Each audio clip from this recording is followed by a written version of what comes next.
কাউসার ভাই ওইখান থেকে এখানে হেঁটে এসেছেন 2 দিনে, তাহলে গাড়ি দিয়ে ওইখানে যেতে একদিনের কম লাগবে। একজন মানুষ সকাল থেকে সন্ধ্যা পর্যন্ত হাঁটলে সে দিনে প্রায় 35 কিলোমিটার যাবে। তাহলে আমাদের 70 কিলোমিটার যেতে হবে।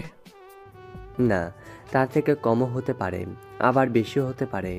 তুমি এখন গাড়ির স্পিড সবসময় 50-এ রাখবে। কেন?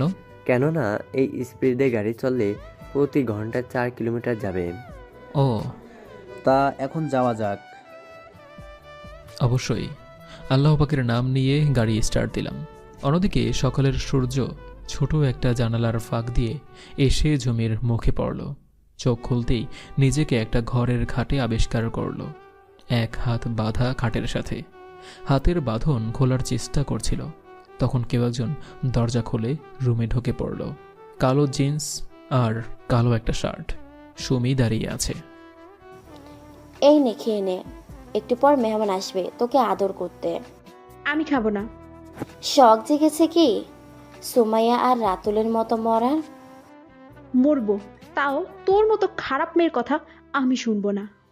শুনলে শোন, না হলে নাই শোন, আমার কিছু আসে না, মজা বুঝবি তো একটু পর।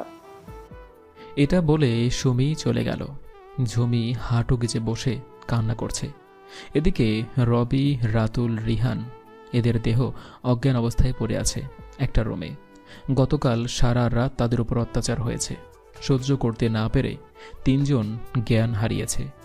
ঝুমির রুমে আবার কেউ একজন আসলো, কিন্তু সেটা সুমি নয়, অন্য একটি ছেলে। ঝুমি তাকে দেখতেই বলে উঠল, তুই হ্যাঁ আমি। এখানে কেন? আগে যা চেয়েছিলাম তা পাইনি, তাই চলে এলাম। কি চাস তুই? তোর সাথে এক হয়ে বিছানাটা এলোমেলো করে দেই। দেখ জামিল, আমি তোর সিনিয়র হই, তুই এরকম করতে পারিস না। তো আমার কি? বলতে বলতে এগিয়ে এসেছে ঝুমির কাছে। আমার সাথে এমন করিস না, তোর দোহাই লাগে। এসব বলে এখন লাভ নাই ম্যাম। অনেকবার চেষ্টা করেছি কিন্তু পারি নাই। আজ যখন পেয়েছি কেমনে ছাড়ি তোকে? বলতে বলতে এগিয়ে যাচ্ছে জামিল। জামিল যখন ঝুমির একদম পাশে চলে আসে, ঝুমি চোখ বুজে নেয়। সে জানে একমাত্র আল্লাহ ছাড়া আর কেউ নেই তাকে বাঁচানোর জন্য। জামিল নিজের শার্টের বোতাম খুলতেছে আর ঝুমির দিকে তাকাচ্ছে। জামিল যখন লাফ দিয়ে ঝুমির উপর পড়বে, তখন ঝুমি খাটের অন্য পাশে চলে যায়, হাত বাঁধা, তাই সে বেশি দূরে যেতে পারছে না। যত পার চেষ্টা কর, শেষে কিন্তু আজ আমার হাতেই ধরা দিতে হবে তোকে। ঝুমি অনেক চেষ্টা করল, কিন্তু সব ব্যর্থ করে জামিল তাকে ঝাপটে ধরে টানতে টানতে ঝুমির কাপড় ছিঁড়ে ফেলল। ঝুমি চিৎকার করছে, কিন্তু কেউ নেই এখানে যে তাকে এই নরপশুর হাত থেকে বাঁচাবে। ঝুমি ডান হাত দিয়ে আছড়ে জামিলের গালের অনেকাংশ কেটে দেয়। এজন্য ঝুমির ডান হাতও বেঁধে রাখে। এখন তুমি শুধু দেখবে আমি কি করি। বলেই ঝুমির ওপর ঝাপটে পড়ে জামিল। ঝুমি বারবার চিৎকার করছে, জামিলের এরকম আঘাত সহ্য করতে না পেরে। একসময় জ্ঞান হারায় ঝুমি। জামিল নিজের কাজে ব্যস্ত, নরপশুর মতো ঝুমির দেহ আষ্টে পিষ্টে লুটে খাচ্ছে। এদিকে আমরা প্রায় 3 কিলোমিটার পেরিয়ে গিয়েছি। ভাই, একটা মাস্ত গান লাগান। আমি মরি আমার জ্বালায়, আর তুই বলছিস গান শুনবে? আরে ভাই, এত টেনশন নিয়েন না, দেখবেন ওখান থেকে আমরা সব প্রাণ নিয়ে 2 দিনের ভেতর চলে আসব। বললেই হলো, কম হলেও 10 দিন লাগবে। কেন? আমি রোহিতের কোনো উত্তর না দিয়েই ড্রাইভ করছি। বুকের ভিতর অনুভব করলাম কেউ একজন একটা হালকা আর ধারালো তার দিয়ে কাটছে। হাড়গুলি যেন ভেঙে পড়বে এমন অবস্থা। 2 মিনিট পর আবার সবকিছু স্বাভাবিক হয়ে গেল। আমি আপন মনে ড্রাইভ করতে লাগলাম। বিকেল ঘনিয়ে সন্ধ্যা হয়ে এলো। আমরা আমাদের গন্তব্যের কাছে চলে এসেছি। অন্যদিকে ঝুমির জ্ঞান ফিরল। নিজেকে উলঙ্গ অবস্থায় ওই রুমে দেখতে পাই, সারা শরীরে কাটা চিহ্ন, আর নড়াচড়াও করতে পারছে না ব্যথার কারণে। নিজের জীবনের সবথেকে বড় সম্পদ হারিয়ে ঝুমি এখন অসহায় হয়ে পড়েছে। বারবার ভাবতেছে কোন মুখ নিয়ে আমার সামনে দাঁড়াবে সে। চলেন এখন দেখে আসি গল্পের মেইন ভিলেন কোথায় আছে। রাশিয়ার মস্কো শহর সেখানকার একজন নাম করা বিজনেসম্যানের স্থান দখল করেছে। তার লক্ষ্য সেখান থেকে 50,000 কোটি টাকা সাফাই করা। পেয়ে গেছি কি পেয়েছ? রাস্তা।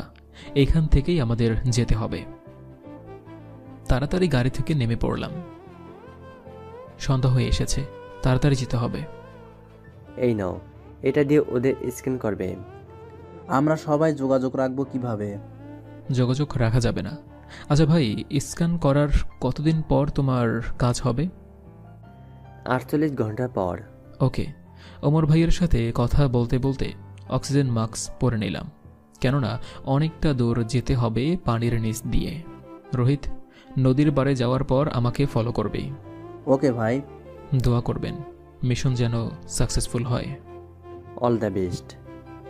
ওমর ভাইয়ের কাছ থেকে বিদায় নিয়ে আমি আর রোহিত ঝাঁপ দিলাম নদীতে। দুজনে নদীর মাঝখানে তলদেশে চলে যাই, যেখানে আছে ওই নলকূপ বা কোয়ার। রাস্তায় আমি রোহিতকে ইশারায় করলাম যে সামনে গিয়ে নড়াচড়া না করতে, খুব সাবধানে যেতে হবে। সে ইশারায় বলল, কেন? আমি হাত দিয়ে দেখালাম বড় বড় মাছ আছে সেখানে, যা আমাদেরকে 2 মিনিটেই শেষ করে দেবে। দুজনার খুব সাবধানতার সহিত সামনে যেতে লাগলাম। কথায় আছে না, যেখানে বাঘের ভয় সেখানেই তার উদয় হয়। ঠিক তেমনি আমাদের সাথেও ঘটল। আমাদের তাড়া করতে শুরু করেছে মাছগুলি। আমরাও খুব স্পিডে পালাতে লাগলাম। প্রায় মাছগুলি আমাদের কাছেই চলে এসেছে। তখনই একটা গর্ত দেখতে পেলাম, যেখান দিয়ে এই মাছগুলি ঢুকতে পারবে না। আমি আর রোহিত ওই গর্তে ঢুকে পড়লাম।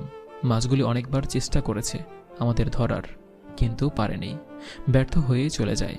তখন আমি আর রোহিত সামনে এগোতে লাগলাম। প্রায় 5 মিনিট পর আমরা উপরে উঠতে পারলাম। পানি থেকে একটা বড় গাছের লতা বেয়ে উঠেই কেয়ার পারে। এখন কি করতে হবে? আগে ড্রেস চেঞ্জ করতে হবে। এখানকার মানুষের মতো পোশাক পরে তাদের সাথে মিশে যাব। অক্সিজেন মাস্ক কি করবে? এটা বনের ভিতর লুকিয়ে রাখা, যেন কেউ না দেখতে পায়। সবকিছু ঠিকঠাক করে বেরিয়ে পড়লাম আমি আর রোহিত, যেখানে আছে মানুষ নামের কিছু অসহায় জিন্দা লাশ।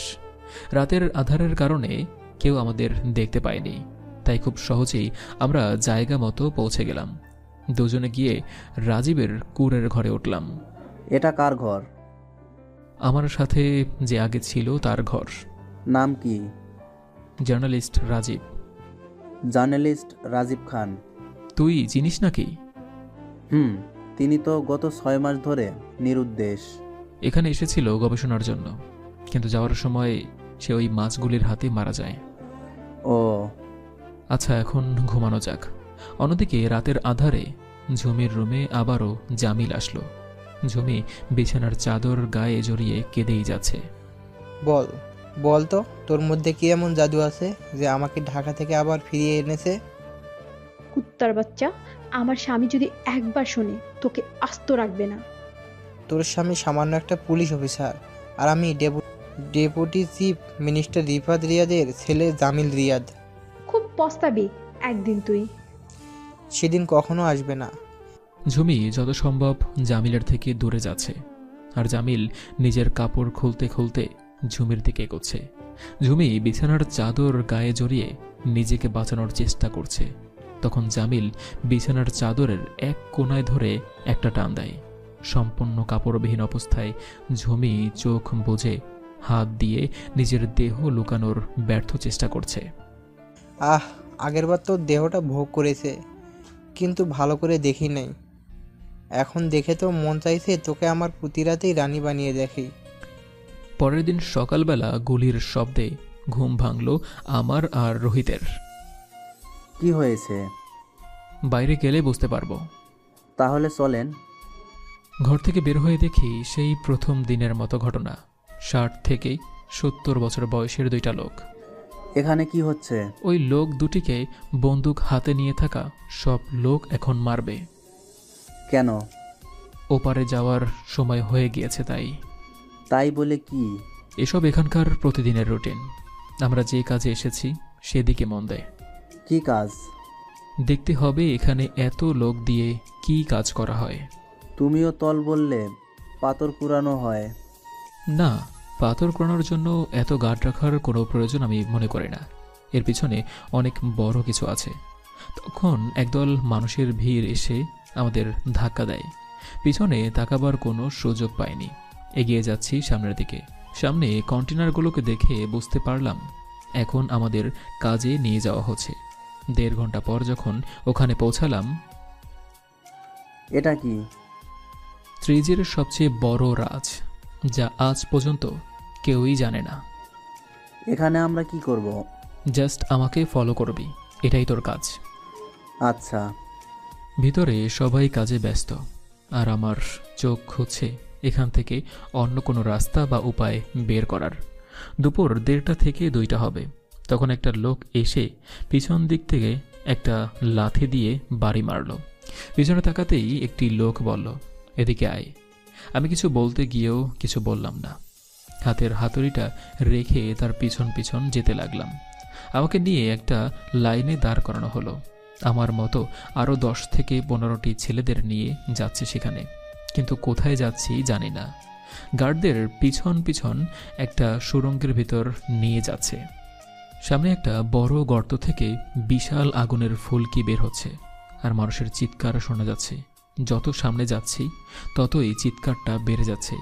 শেষমেশ যখন ওই গর্তে যাই, গিয়ে দেখি একটা বিশাল কারখানার মাঝখানে বিশাল বড় আগুনের গর্ত। কিছু লোক একটা বিশাল পাথর নিয়ে যাচ্ছে, সেই গর্তে ফেলে দিচ্ছে। সামান্য পরিমাণ ভুলের কারণ একটা লোক ওই গর্তে পড়ে যায়। আমরা সবাই সেখানে থমকে দাঁড়িয়ে পড়ি। তখন গার্ড বলল, কথাটি শুনতেই আমরা সবাই তার সাথে হাঁটতে লাগলাম। কারখানা পেরিয়ে আরেকটা সিঁড়ি দিয়ে নিচে নামলাম। তোদের কাজ এগুলাকে হাতুড়ি দিয়ে পিটিয়ে সামনে নিয়ে যাওয়া, যা কাজে লেগে পড়। দেখলাম একটা রাস্তা দিয়ে আসছে কিছু আগুনের গোলার মতো জিনিস। কয়েকজন সেটাকে পানিতে ভিজিয়ে আমাদের সামনে নিয়ে এলো। গার্ড আমাদের কাজ বুঝিয়ে দিয়ে চলে গেল। হাতুড়ি দিয়ে সেগুলো পিটিয়ে অন্য জায়গায় নিয়ে যাওয়া হচ্ছে। একজনকে জিজ্ঞেস করলাম, এগুলো কি? এখান থেকেই কোথায় নিয়ে যাওয়া হয়? স্টেয়ার রুমে। সেখানে কারা কাজ করে? আমাদের মতো কিছু লোক, কিন্তু ওখানে কাজ করার জন্য যাকে নেওয়া হয় এর আগে তার চোখ নষ্ট করে দেওয়া হয়, যাতে সে লোক বুঝতে না পারে তাদের সামনে কি আছে। ইস্ট। আর রুম থেকে কোথায় নিয়ে যায়? জানি না। কিন্তু আমাকে জানতেই হবে। মনে মনে বললাম, আমাদের কাছে যা আসছিল সেটাকে আমরা পিটিয়ে বিস্কিটের মতো বানিয়ে দিচ্ছি। তখন একটা লোক বলল, প্রতি 10 কেজি থেকে 1 কেজি মাল পাওয়া যায়। আমি বললাম, কি মাল? জানি না সেট। ধ্যাত, কেউই কিছু জানে না। এদিকে সামনের রুমেও যাওয়া যাবে না। হ্যাঁ, একটাই উপায় আছে, যেটার মাধ্যমে আমি চাইলেই সারা 3G ঘুরতে পারবো, কিন্তু সেটার জন্য যে আমাকে অপেক্ষা করতে হবে। সেদিনকার মতো কাজ শেষ করে ঘরে ফিরলাম। একটু পর রোহিত আসে। ভাই, তুমি এখানে, আর আমি তোমাকে সারা দিন ধরে খুঁজে আসছি। এখানে এরকমই কাজ, সারা দিন তোর সাথে দেখা হবে না, তাই আমাদের যা করার রাতেই করতে হবে। 15/7/2020 আদালতে ঝুমি, রবি আর রিহানকে হাজির করা হলো।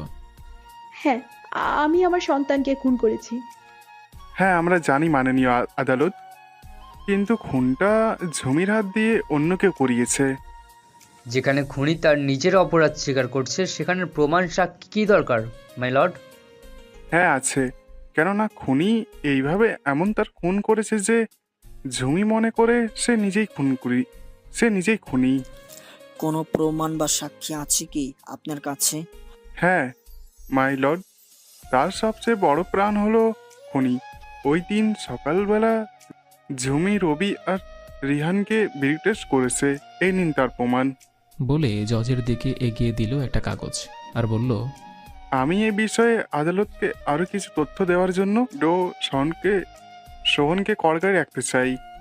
অনুমতি দেওয়া হলো।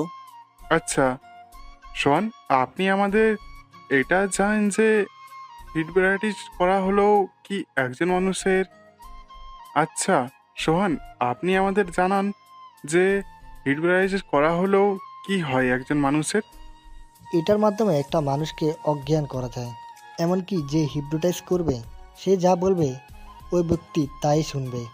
তখন তার ধ্যান জ্ঞান বলতে কিছুই থাকে না। আচ্ছা বলেন, ঝুমিদের কিভাবে হিপনোটাইজ করা হয়েছে? পানির ট্যাঙ্কি মিশিয়ে। আচ্ছা, ওই ওষুধটার প্রভাব কতক্ষণ থাকে? 1.5 থেকে 2 ঘন্টা। এবার এটা বলেন, তাদেরকে হিপনোটাইজ করা হয়েছে যে তার প্রমাণ তাদের শরীরে কতক্ষণ থাকবে? 4 থেকে 5 দিন। ধন্যবাদ। আপনি কিছু বলবেন? না। তাহলে আপনি যেতে পারেন, মাই লর্ড। ডক্টর শাহানুরের বক্তব্য অনুযায়ী হিপনোটাইজের প্রমাণ তাদের শরীরে 5 দিন থাকার কথা, কিন্তু ওই দিনের ঘটনার পর থেকে তাদের সবাইকে হসপিটাল নিয়ে যাওয়া হয়। ডাক্তাররা তাদের সমস্ত শরীর স্ক্যান করে দেখে, কিন্তু সেখানে কোনো হিপনোটাইজের চিহ্ন বা প্রমাণ পাওয়া যায়নি, মাই লর্ড। এই নিন রিপোর্ট, মাই লর্ড। ওটা ছিল তাদের বানানো একটা নাটক। ওই দিন সকালে তারা পানির ট্যাঙ্কে হিপনোটাইজের ওষুধ মেশায়, কিন্তু নিজেদের সেখান থেকে বাঁচিয়ে রাখতে, যাতে তারা এসিপি কাউসার এবং তার সন্তানকে সজ্ঞানে মারতে পারে। আর নিজেদের হাত নিজের ইচ্ছাই কেটেছে, যাতে তারা আমাদের কাছে প্রমাণ করতে পারে যে তারা খুনি নয়। কিন্তু সত্য কখনো লুকায় না, মাই লর্ড। তাই তাদের এ কাজও তারা লুকাতে পারেনি। এই কথাটি শুনেই আদালতে হইচই পড়ে যায়। সকল সাক্ষী এবং প্রমাণ ভিত্তিতে এই আদালত ঝুমি, রবি, রিহান, রনিকে এসপি কাউসারকে খুনের চেষ্টা করা এবং তার ছেলেকে খুন করার অপরাধে। এটাই কপাল। একদিকে ঝুমি দাঁড়িয়ে আছে আদালতে, কিছুক্ষণের ভিতর তার হয়তো ফাঁসির রায় শোনানো হবে। অন্যদিকে কাউসার হাঁটু গেড়ে বসে আছে অজয়ের বন্দুকের নিচে। আদালতে ঝুমি নয়, তার রূপ নিয়ে দাঁড়িয়ে আছে। অন্য কেউ কিন্তু আদালত যে রায় দিবে তার শাস্তি ভোগ করবে ঝুমি, রবি, রিহান। এটাই আদিত্যের প্ল্যান। অন্যদিকে রোহিত আর কাউসারের অবস্থা হাজার হাজার মানুষের মাঝখানে হাঁটু গেড়ে বসে আছে। বন্দুক তাদের মাথার উপর তাক করে রেখেছে। দাঁড়িয়ে আছে অজয় আর দীপঙ্কর। তখন পিছন থেকে একজন গার্ড এসে দীপের হাতে একটা টেলিফোন দিল। হ্যালো, এখানে কি হয়েছে? ও কিছু না বস, ওই শালাকে পেয়ে গেছি। কাকে? মাফিয়া কিং জেকে ওরফে এসিপি কাউসার। কি? এটাকে কি করব? শেষ করে দে। কথাটা বলতে দেরি, দীপের বন্দুক থেকে গুলি বের হতে দেরি হয়নি। টাস, নীরব হয়ে যায় সব কিছু। গত কয়েকদিন আগে এখানকার লোকগুলো নতুন করে বাঁচার যে স্বপ্ন দেখেছিল, তারা সেটাকেও কবর দিয়ে দেয় ওই গুলির আওয়াজের সাথে। অজয় রেডিও ফোন মুখের কাছে নিয়ে বলতে লাগলো, এখানে যে দুটি কাতিল এসেছিল তাদের শেষ করে দেওয়া হয়েছে। এবার দীপ আর অজয় ছুটে চলছে বাসার দিকে। তাদের এখনও অনেক কাজ বাকি আছে, যা তাদেরকে আজ রাতের মধ্যেই করতে হবে। রাতে খাবারের জন্য ডাকা হলো। কেউ একজন রেডিওতে ঘোষণা দিচ্ছিল, খাবার রেডি। আমার খিদে নাই, আমি খাবো না। আমারও। আর হ্যাঁ, আমাদের জন্য দুটি বোতল পাঠানোর ব্যবস্থা কর। ওভার। ওপাশ থেকে ওকে। বোতল দিয়ে কি করবি? সবাই যেতে মনে করে আজ রাত আমরা ড্রিঙ্ক করব, তাই রাতের খাবার খাচ্ছি না। কাজ হবে কি? নিশ্চয়ই। আদিত্য আসবে কখন? পরশু খবর দেব, দেখি কখন আসে। তখন একটা গার্ড দীপ আর অজয়ের জন্য দুটি ককিন নিয়ে আসে। খাবে কি? না, আমি ড্রিঙ্ক পছন্দ করি না। তাহলে তো আমাকে একাই খেতে হবে। কিন্তু বেশি না। আচ্ছা। সব গার্ড রাতের ডিনার করে কেউ নিজের ঘরে, আবার কেউ নিজের কাজে চলে গেল। দীপ জানালার পাশে বাইরের তাকিয়ে বলল, কয়টা বাজে? 12টা প্যাক। টাইম কত? 13টা। দীপ মুখ ঘুরিয়ে দেখে অজয় পুরাই মাতাল। তোকে বলছি বেশি ড্রিঙ্ক না করতে, আর তুই কি করলি? আমি ড্রিঙ্ক করব কতখানি, তুই বলার কে রে? মদ খেয়ে মাতাল হয়ে ভুলে গেলি কে আমি? কে রে তুই? ধুর, তোর সাথে কথা বলে এখন লাভ নাই। আমার সাথে বলবি না তো কার সাথে বলবি? বেশি হয়ে যাচ্ছে কিন্তু। কি বেশি হওয়া? সোফায় পড়ে গেল অজয়। যাক বাবা, শালা মাতাল এতক্ষণে ঘুমালো। দীপ ফোন হাতে নিয়ে সময় দেখল, রাত 12:46। এখনই কাজ শুরু করতে হবে বলে রুমের বাইরে গেল দীপ। অন্যদিকে ঝুমি, রবি, রিহান, রনি আছে ঢাকা সিটি জেলে। যাবজ্জীবন কারাদণ্ড দেওয়া হয়েছে তাদের। নতুন সুন্দরী কেউ এসেছে কি? 4 জন আছে। আরও 10টা মেয়ে লাগবে, 9 তারিখ পার্টি আছে। না 10টা নয়, 9টা দিতে পারবো। 5 জনের বেল হয়ে গেছে আজ, কিন্তু ছাড়ি নাই এখনো। আর বাকি 4 জনের বেল 2 দিনে হয়ে যাবে। 10টা লাগবে, যে করে হোক না কেন। 30 তারিখ চট্টগ্রাম পাঠাতে হবে। একজন আছে, হ্যাপি দেখতে। তাহলে আজ থেকে ওদেরকে ড্রাগস দেওয়া শুরু করো।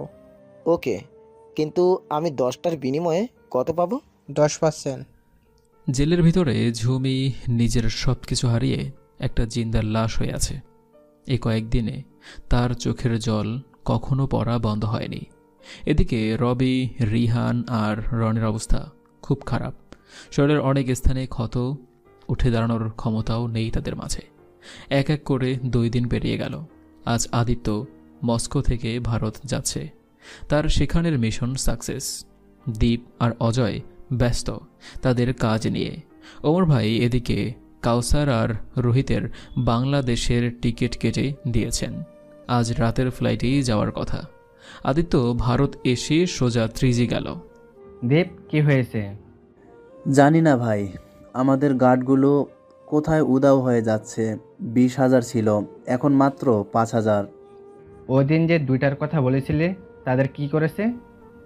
ওখানেই টোকা দিয়েছি। না, এ শালাদের আমি 3-3বার মেরেছি, তবুও মরে নাই। এদেরকে বিশ্বাস করা যায় না। বস তাহলে, কি করবেন এখন? কোথায় মেরেছি সেখানে নিয়ে চল।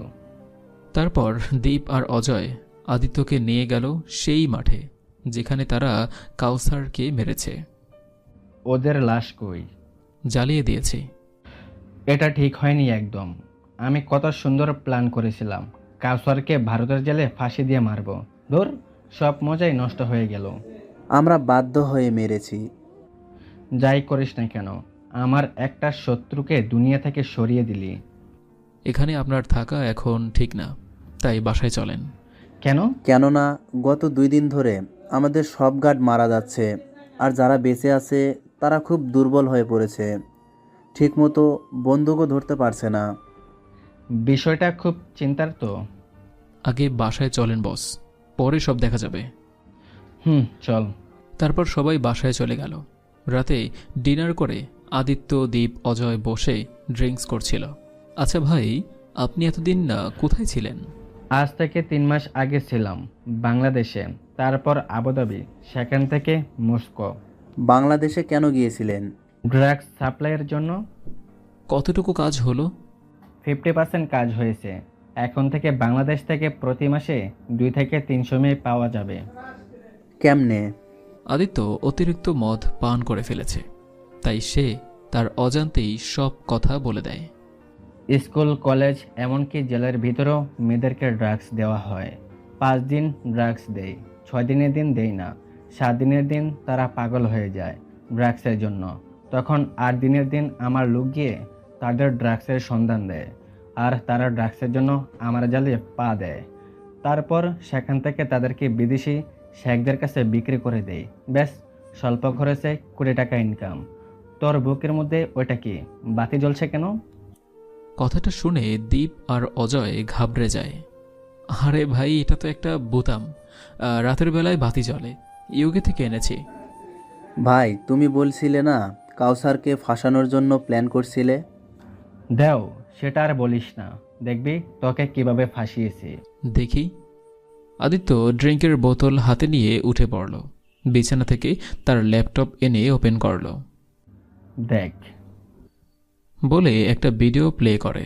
ভিডিওতে দেখা যাচ্ছে আদিত্য সে তার মুখে যেন একটা মাস্ক লাগাচ্ছে। আরে, এটা তো কাউসারের মাস্ক। আমি এটা দিয়ে মন্ত্রীকে খুন করেছি আর ফাঁসিয়েছি কাউসারকে। মন্ত্রীকে খুন করে এসে আবার মাস্ক খুলিনি। ইউ আর জিনিয়াস বস। তা মস্কোতে কি করলেন?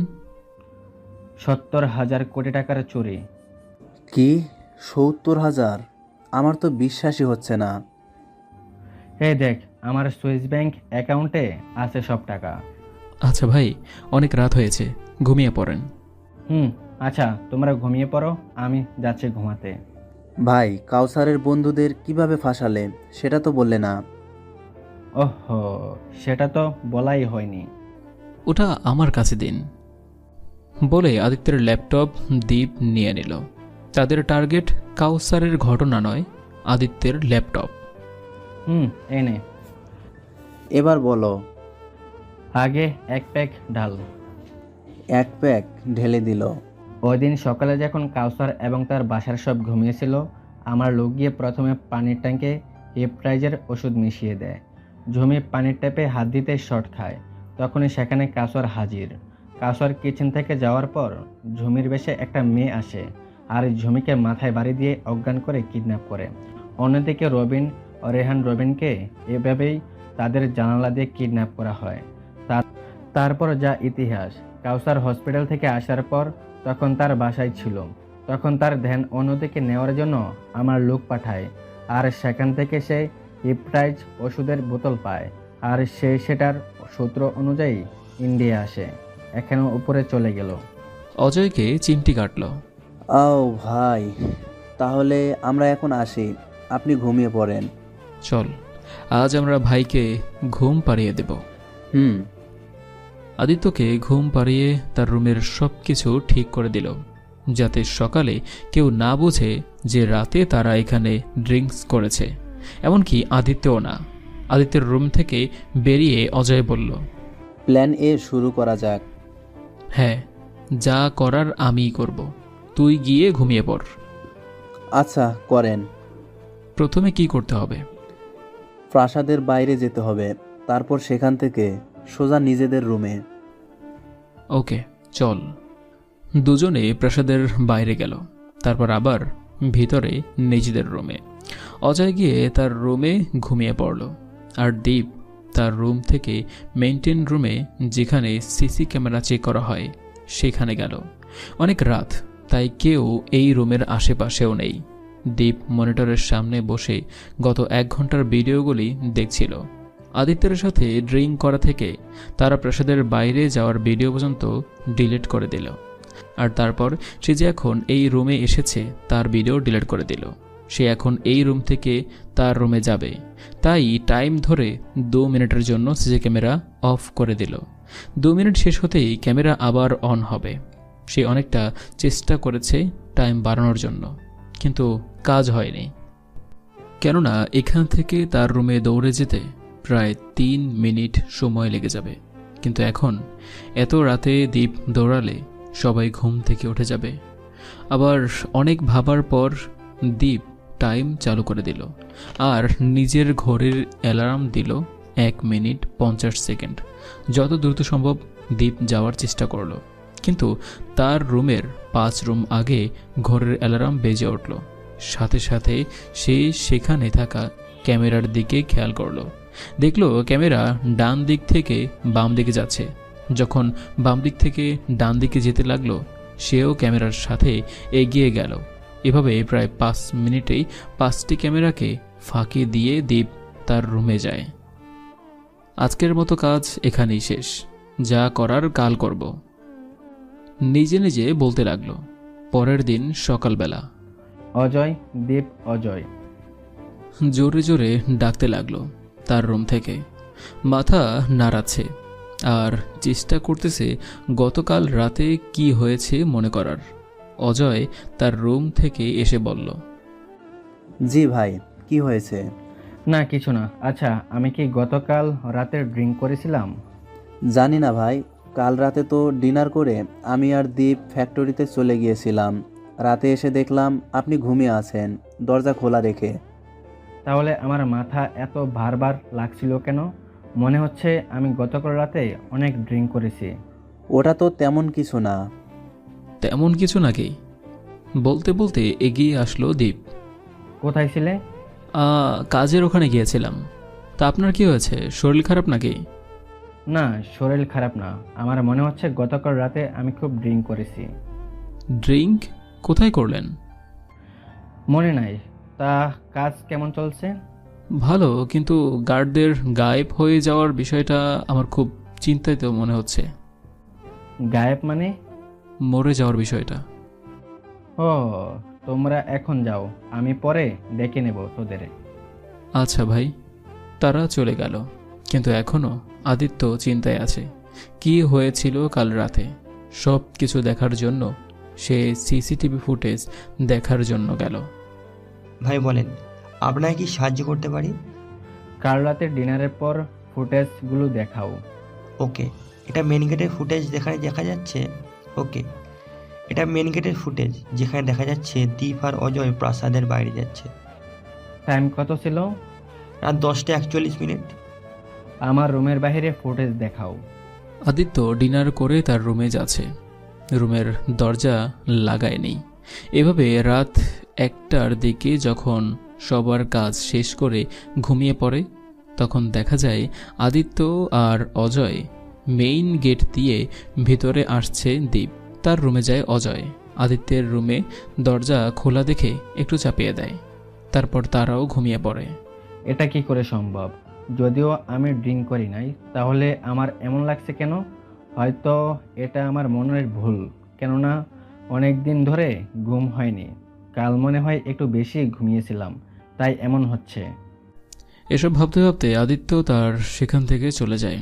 অন্যদিকে দীপ একটা রেডিও ফোন হাতে নিয়ে কাউকে সিগন্যাল পাঠানোর চেষ্টা করছে। Plan A successful, plan B এর রেজাল্ট 3 দিনের মধ্যেই চাই। Code 54QW6YE10। ওভার। আদিত্যের এখানকার দিনকাল তেমন ভালো কাটছিল না। সে কিছু বুঝতেছে না কি হচ্ছে এখানে। 4 দিন পর বাংলাদেশ থেকে সুমি কল দেয় আদিত্যকে। সব শেষ। কি হয়েছে? বাংলার পুলিশ আপনাকে খুঁজতেছে। কে জানে জমির কেসে সব প্রমাণ নিয়ে হাইকোর্টে আপিল করেছে। আদালতে সকল সাক্ষী এবং প্রমাণ দেখে আমি ও তার সাথে সবাইকে ছেড়ে দিয়েছে আর বলছে আপনাকে গ্রেফতার করার জন্য। কে সাক্ষী দিয়েছে আর কি প্রমাণ?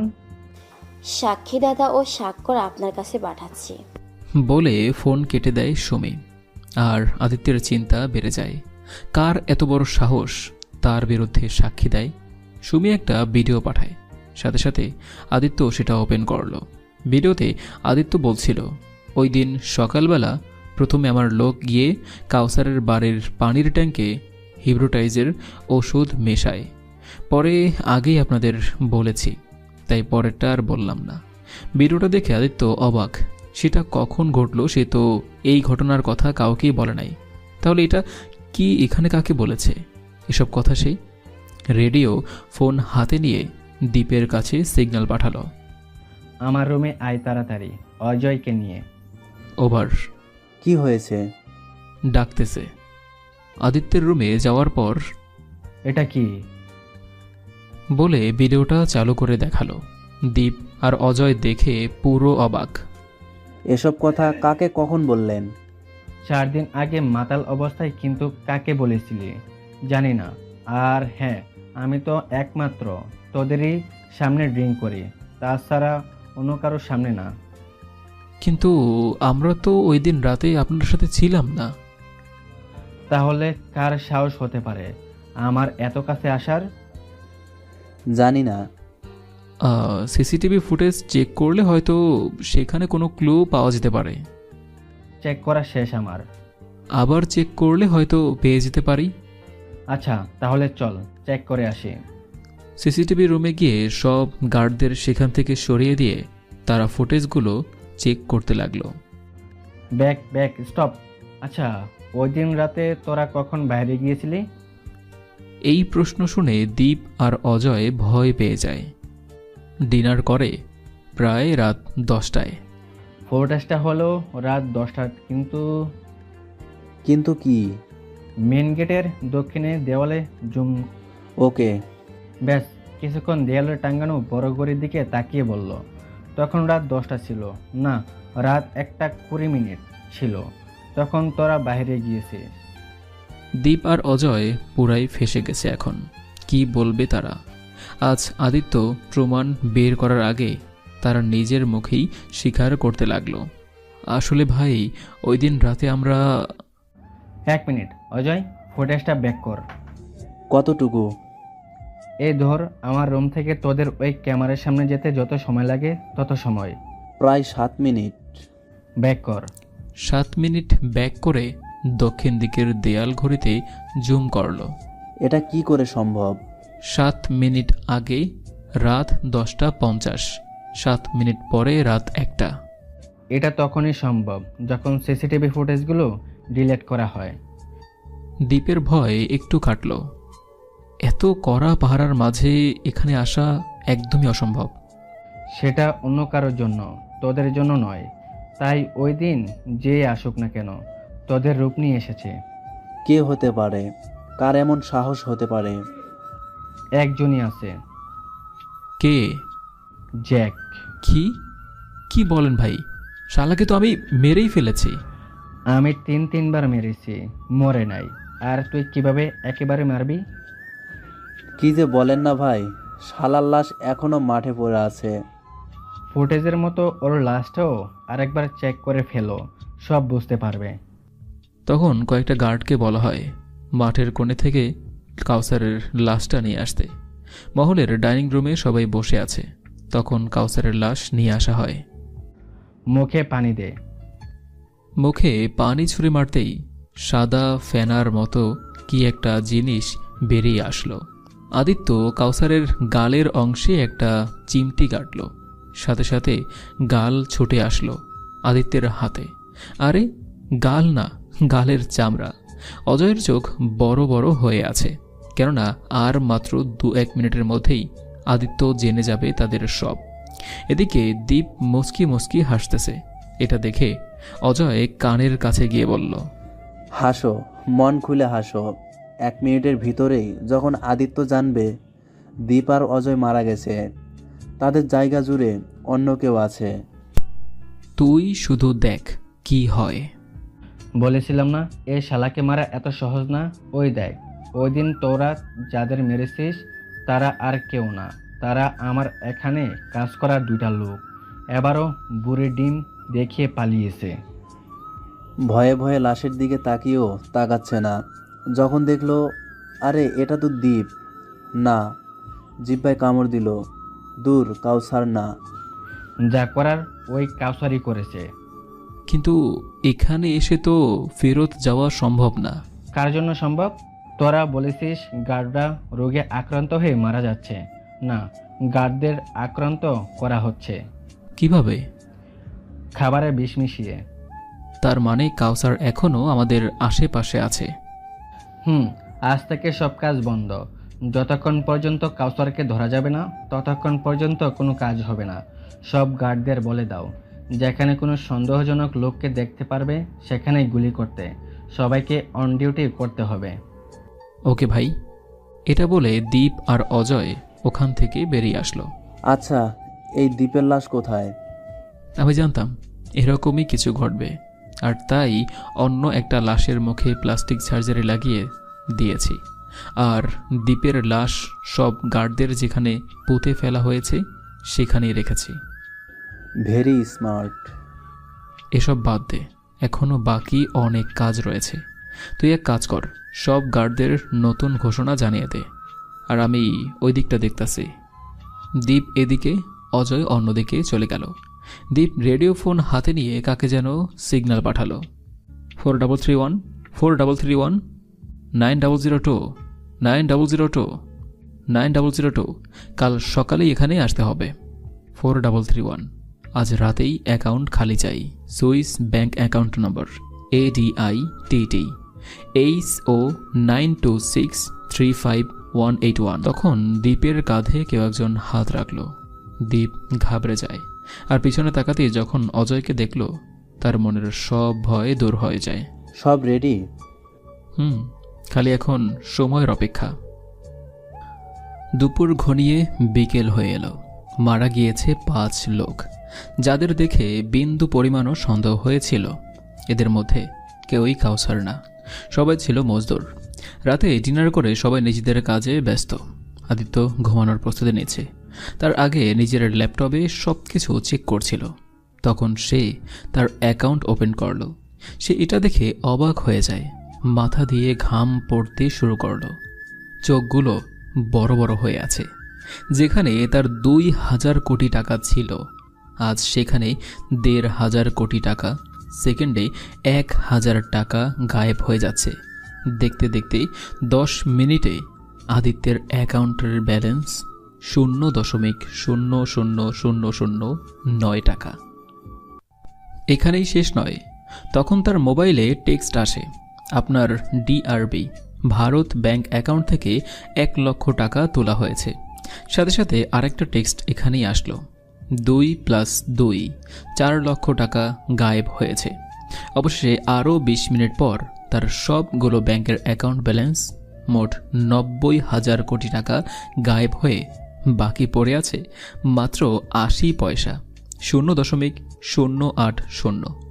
আদিত্যের এই অবস্থা দেখার মতো ছিল। যে একদিন ইন্টারন্যাশনাল মাফিয়াদের বস ছিল, আজ সেই ইন্টারন্যাশনাল ভিখারিদের লিডার। আদিত্য তার একজন প্রফেশনাল হ্যাকারকে কল দেয়। হ্যালো। হ্যালো। এত টাকা গায়েব হয়ে যাওয়ার কারণে আদিত্য ভয়ের চোটে এরকমভাবে কথা বলছিল। ভাই কি হয়েছে, কোনো সমস্যা? বিশাল, আমার সব শেষ। কি হয়েছে খুলে বলুন একটু। আমার সব টাকা, এত বছরের উপার্জন কোথায় গায়েব হয়ে গিয়েছে? কিভাবে? সব খুলে বলো। ওকে ভাই, আপনি চিন্তা করবেন না, যত তাড়াতাড়ি সম্ভব আমি আপনার টাকা ফিরিয়ে আনবো। ওকে, আর পারলে আমাকে লোকেশনটা দিও, কোথায় গিয়েছে আমার টাকা। আগে আপনার অ্যাকাউন্ট নাম্বার বলেন।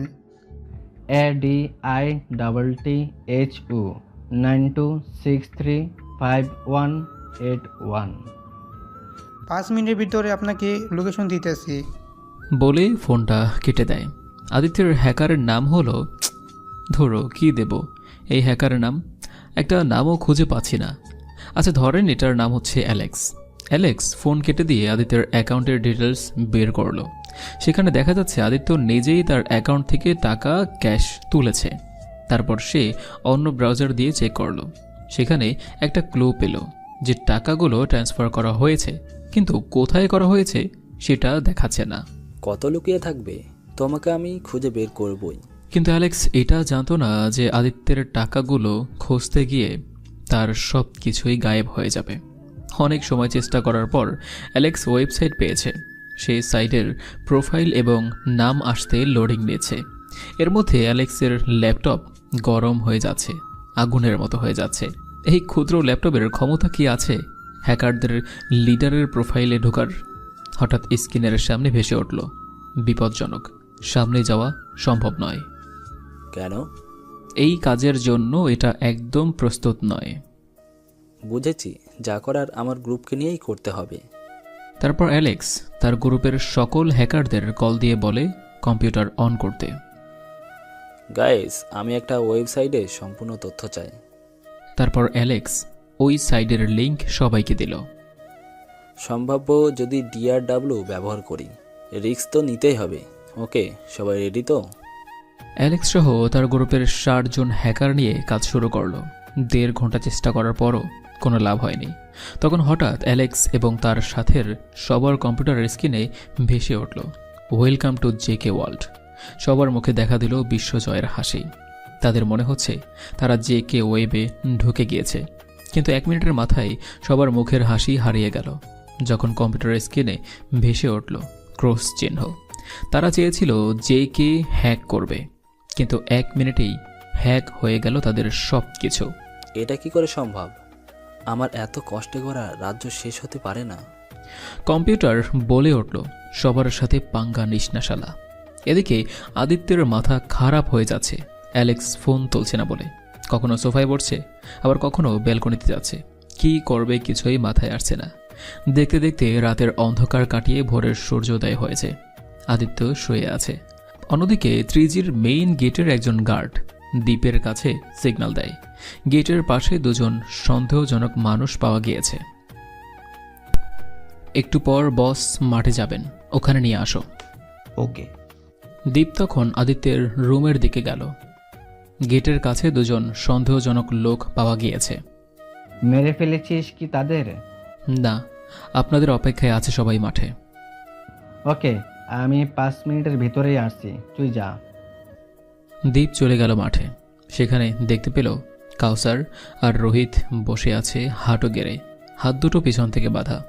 তখন অজয় সিগন্যাল পাঠালো, বস মাঠের দিকে আসছেন, ওভার।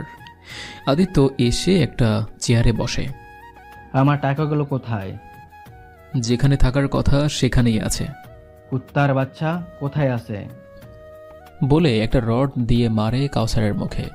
কাউসারের মুখ দিয়ে রক্ত পড়তে শুরু করলো আর দেখা দিল এক ঝলক হাসি। এটা দেখে আদিত্য ভীষণ রেগে যায়। বন্দুক বের করে কাউসারের দিকে লক্ষ্য করে বলল, এদের শেষ করে দাও। গার্ডদের বলল, সবাই দাঁড়িয়ে আছে, কেউই কিছু করছে না। প্রায় 100 গার্ড এসে ঘেরাও করেছে কাউসার আর রোহিতকে। অপেক্ষায় আছে আদিত্য বলবে আর তারা ফায়ারিং শুরু করবে। আমি অন্যদিকে তাকিয়ে 10 পর্যন্ত বলবো, 10 বলতেই ফায়ারিং শুরু করবে। আদিত্য এটা বলে অন্যদিকে ঘুরে দাঁড়ায়। এটা দেখে দীপ তার পাশে পড়ে থাকা একটা ছুরি হাতে নিল। 1। দীপ দৌড়ে গিয়ে একজনের গলা কেটে দিল। আদিত্য যখন 5 বলে সে তার কানে আঙুল দেয় যাতে গুলির শব্দ কানে না আসে। 6, 7, 8, 9। আঙুল আরও শক্তভাবে ঢোকালো কানে। 10। কোনো কিছুর শব্দ আসেনি তার কানে। আদিত্য কানে হাত দিয়ে ঘুরে তাকাতেই অবাক হয়ে যায়। সব গার্ড মাটিতে পড়ে আছে, তাদের আশেপাশে কেউ নেই, শুধু দাঁড়িয়ে আছে দীপ আর অজয় রক্তমাখা হাতে। আমার রাজ্য এসে আমার সাথেই বেমানি? জানিস এটা আমার রাজ্য। রাজ্যটা কার সেটা প্রশ্ন নয়, এখানকার রাজা কে সেটাই প্রশ্ন। এসবের মানে? এখনো বুঝিস নাই? আরে তুই সামান্য মাফিয়া হয়ে যদি 12টা বেশ নিতে পারিস, তাহলে বল দেখি মাফিয়া কিং যে কে কয়টা নিতে পারে? অবাক দৃষ্টিতে তাকিয়ে আছে আদিত্য। এখনো কিছু বুঝিস নাই কি? তাহলে দেখ। বলে কাউসার তার গালের চামড়া ছিঁড়তে লাগলো। পুরোটাই ছেঁড়ার পর দেখা দিল পিছনে লুকিয়ে থাকা ব্যক্তি। সেটা আর কেউ ছিল না, সেটা ছিল রবি আর রিহান। তোদের বসের মৃত্যুর ভয় মনে হয় অনেক বেশি, তাই তো সে না এসে তোদের পাঠিয়েছে। তাহলে ডাক তোর বসকে, আজ তোর বস সহ তোদের সবাইকে এখানে মেরে পুঁতে দেব। পিছনে আদিত্য তাকাতেই অবাক, দেখে দীপ তার চেয়ারে বসে আছে। তুই আগে আমার চেহারাটা দেখে নে, তারপর না হয় মরিস। দীপ তার মুখের মাস্কটা খুলে ফেলল। এটা দেখে আদিত্য হাসতে লাগলো। আবার প্লাস্টিক? যা তোর বসকে ডাক। শেরের কখনো বস হয় না, শেরের রাজা শের নিজেই। বড়াই ভুল করেছিস এখানে এসে। ভুল করি নাই, কিন্তু এখন করব। তার আগে তোকে শেষ করব। বলে গার্ডদের হুকুম দেয় আমাদের মারার। কিন্তু কে মারবে আমাদের? কে আছে যে তার কথা শুনবে? মরা মানুষ কেমনে মারবে আমায়? এখানে যারা আছে সব এখানকার নিরীহ মুসলিম মানুষ। তো কি হয়েছে? আমাকে মারা এত সহজ নয়। বলে আদিত্য তার বন্দুক আমার দিকে তাক করল। আমি বাংলা সিনেমার নায়ক ইলিয়াস কাঞ্চনের মতো লাফ দিয়ে চেয়ার থেকে উঠে তার মুখে একটা লাথি মারলাম। আদিত্যর হাত থেকে বন্দুক পড়ে যায়। কিছুক্ষণ তার সাথে ফাইট করলাম। তারপর সে একসময় আবার বন্দুকটা হাতে নিল। বন্দুক হাতে নিয়ে ঘুরতেই আমি তার একেবারে সামনে চলে যাই। তখন তার থেকে আমার দূরত্ব মাত্র 10 আঙুল ছিল। আদিত্য কিছু বুঝে ওঠা বা বলার আগেই আমার হাতের ছুরি তার গলার সাথে কথা বলতে লাগলো। একটানে তার ঘাড় থেকে আলাদা করলাম গলা, যেভাবে করেছিল সোমাইয়া আর ওই নিষ্পাপ শিশুদের। তখন বড্ড বেশি মনে পড়ছিল রাতুলের কথা। মনে একটা শান্তিও মিলছিল যে রাতুলের খুনিকে মারতে পেরেছি। কিছুক্ষণের জন্য পরিবেশটা সম্পূর্ণ নীরব হয়ে গেল। সেখানকার সব লোক খুশির ঠেলায় কথা বলতে পারছিল না। তারা এতদিনে এই পশুর হাত থেকে রক্ষা পেয়েছে, যা তারা স্বপ্নেও ভাবতে পারেনি। কিছুক্ষণ পর একটা ছোট্ট শিশু, হরিশের বয়সী, চিৎকার দিয়ে বলল, যে কে? সাথে সাথে সেখানকার সব লোকের মুখে ভেসে উঠল এই একটি নাম, যে কে। আমি একটা বড় পাথরে তাদেরকে লক্ষ্য করে বললাম, আজ থেকে তোমরা সবাই স্বাধীন। তোমাদেরকে আজ থেকে বেঁচে থাকার জন্য কাজ করতে হবে না, অন্যকে বাঁচানোর জন্য কাজ করতে হবে। চাইলে আমি পারি এখানকার রাজা হয়ে তোমাদের ওপর শাসন করতে, কিন্তু না, আমি তোমাদের শাসন করব না। তোমরা নিজেরাই এখন থেকে নিজেদের শাসন করবে। তোমাদের মধ্যেই থাকবে রাজা, তোমাদের মধ্যেই থাকবে প্রজা, সব কিছু। আর কেউ কখনো এটা দখল করতে চাইলে জেকে রিটার্ন হবে এই জমিনে। তারপর তাদের কাছ থেকে বিদায় নিয়ে ফিরলাম। বিদায় নেওয়ার সময় সবাই একটি কথাই বলছিল, এখানে থেকে যেতে। কিন্তু আমি যদি এখানে থাকি তাহলে বাংলাদেশের কি হবে? এখানকার ভিলেন তো শেষ, কিন্তু বাংলাদেশে যে একজন বাকি আছে। এদিকে পুরো ভারতে ছড়িয়ে পড়েছে আদিত্যের ভিডিও, যেটাই সে চিফ মিনিস্টারকে খুন করার সব প্রমাণ দেখিয়েছিল। ভারতের পুলিশ তাকে খুঁজে চলেছে, কিন্তু কিভাবে পাবে? সে তো আর নেই এই পৃথিবীতে। দিল্লি এয়ারপোর্টে দাঁড়িয়ে আছি আমি, রবি, রিহান আর রোহিত, প্রায় আধা ঘন্টা। আর তারপরেই ওমর ভাই আসলেন। এসেই আমাকে জড়িয়ে ধরলেন। ধন্যবাদ ভাই। কেন? আপনি আর রোহিত না থাকলে এই মিশনটা কখনোই পুরা করতে পারতাম না। ধন্যবাদ দিয়ে আমাকে ছোট করতে চাও কি? কেমনে তুমি ছোট হলে? পুরাই তো বড় আছো এখনো। আচ্ছা, ফাজলামো বাদ দাও, তা বলো ভাবিকে নিয়ে আসবে কখন? ফ্রি হলে আসবো একবার। তুমি তো কখনো কাজ ছাড়া এখানে আসো না। আমাদের সময় হয়ে গেছে, যাই তাহলে। তারপর রোহিত আর ওমর ভাইকে বিদায় দিয়ে বিমানে উঠলাম আমরা। সিটে বসে আছি, তখন মনে হচ্ছিল এই সব কথা কিভাবে কি করলাম। চলেন বলেই ফেলি, কিভাবে অজয় আর দীপকে মেরে তাদের জায়গা নিয়েছি। আজ থেকে 25 দিন আগে যখন, না আজ অনেক হয়েছে, আজ আর লিখলাম না। 3 দিন চলে যায়, তখনও কিছু করতে পারি নাই। মাথায় আসছে না কিভাবে অজয় আর দীপের কাছে যাব। এখন বলতো কিভাবে ওদের কাছে যাই? তুমি যাবে কেন? তোমার কাছে নিয়ে আসো তাদের। কিন্তু কিভাবে? এমন একটা কাজ করো যাতে তারা বাধ্য হয়ে তোমার কাছে আসে। কাউকে মারতে হবে কি? এসব মারামারি এখানকার প্রতিদিনের রুটিন। এমন একটা কাজ যা এখানে আগে হয়নি বা হওয়ার কথাও নয়। বুঝেছি। এখন কি করতে হবে? কি করতে হবে? বুদ্ধি পেয়েছি। দীপ আর অজয়ের মুখ স্ক্যান করতে হবে। সেটা তো করতে হবে জানি, কিন্তু কিভাবে? এখানকার মেয়েদের মাধ্যমে। আগেও বলেছিলাম, এখনো বলছি, এখানকার মেয়েরা বেঁচে নাই। যতগুলো আছে সব জিন্দা লাশ।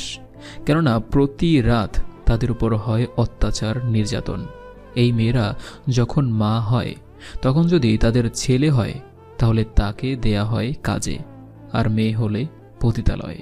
9 বছর থেকে মৃত্যুর আগ পর্যন্ত একটা মেয়েও শান্তিতে ঘুমাতে পারে না কোনো রাতে।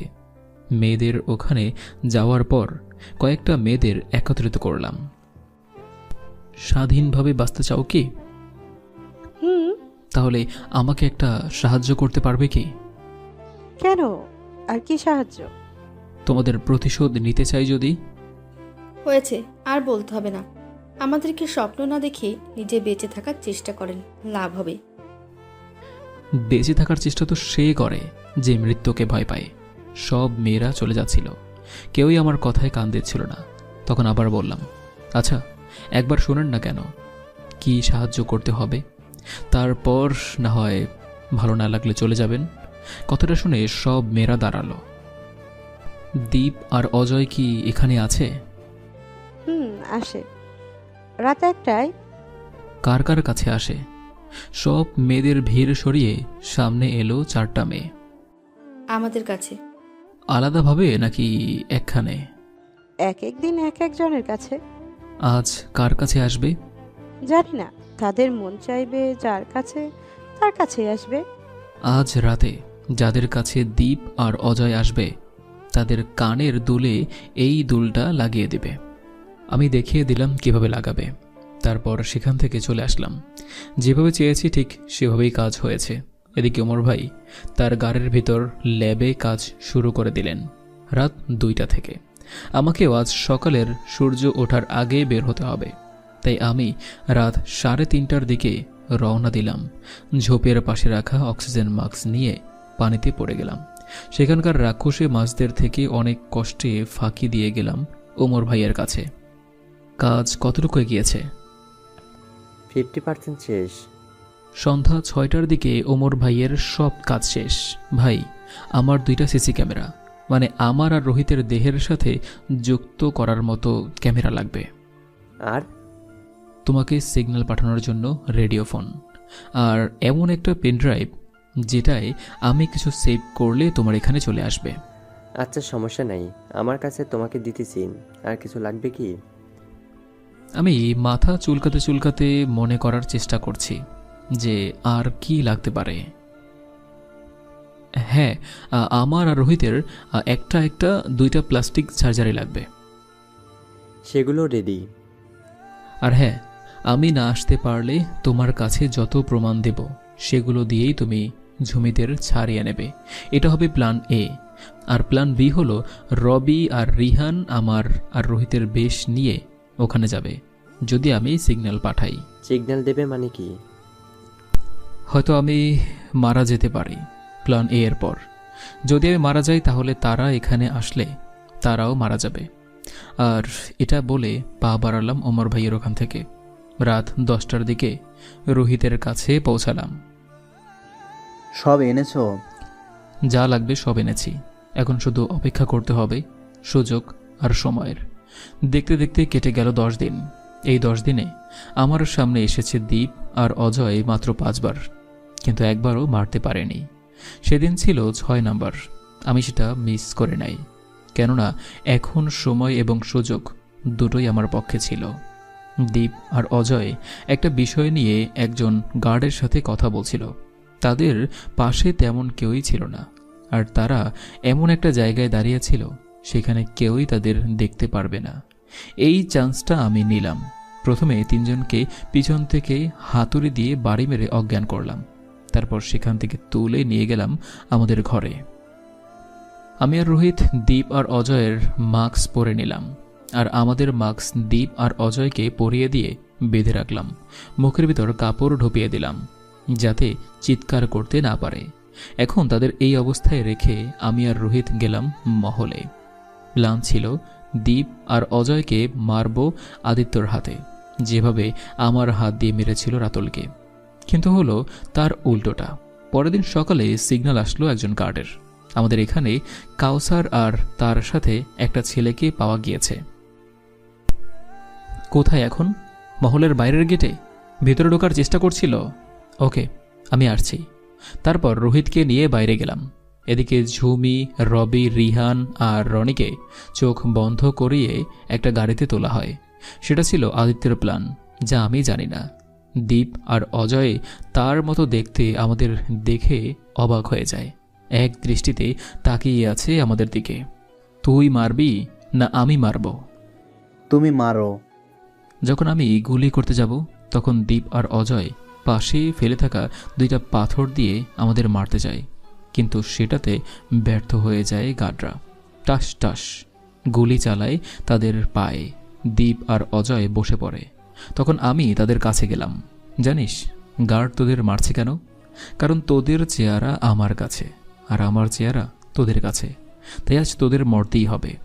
দীপ কিছু একটা বলতে চেয়েছিল, কিন্তু সেই সুযোগ না দিয়েই গুলি চালাই।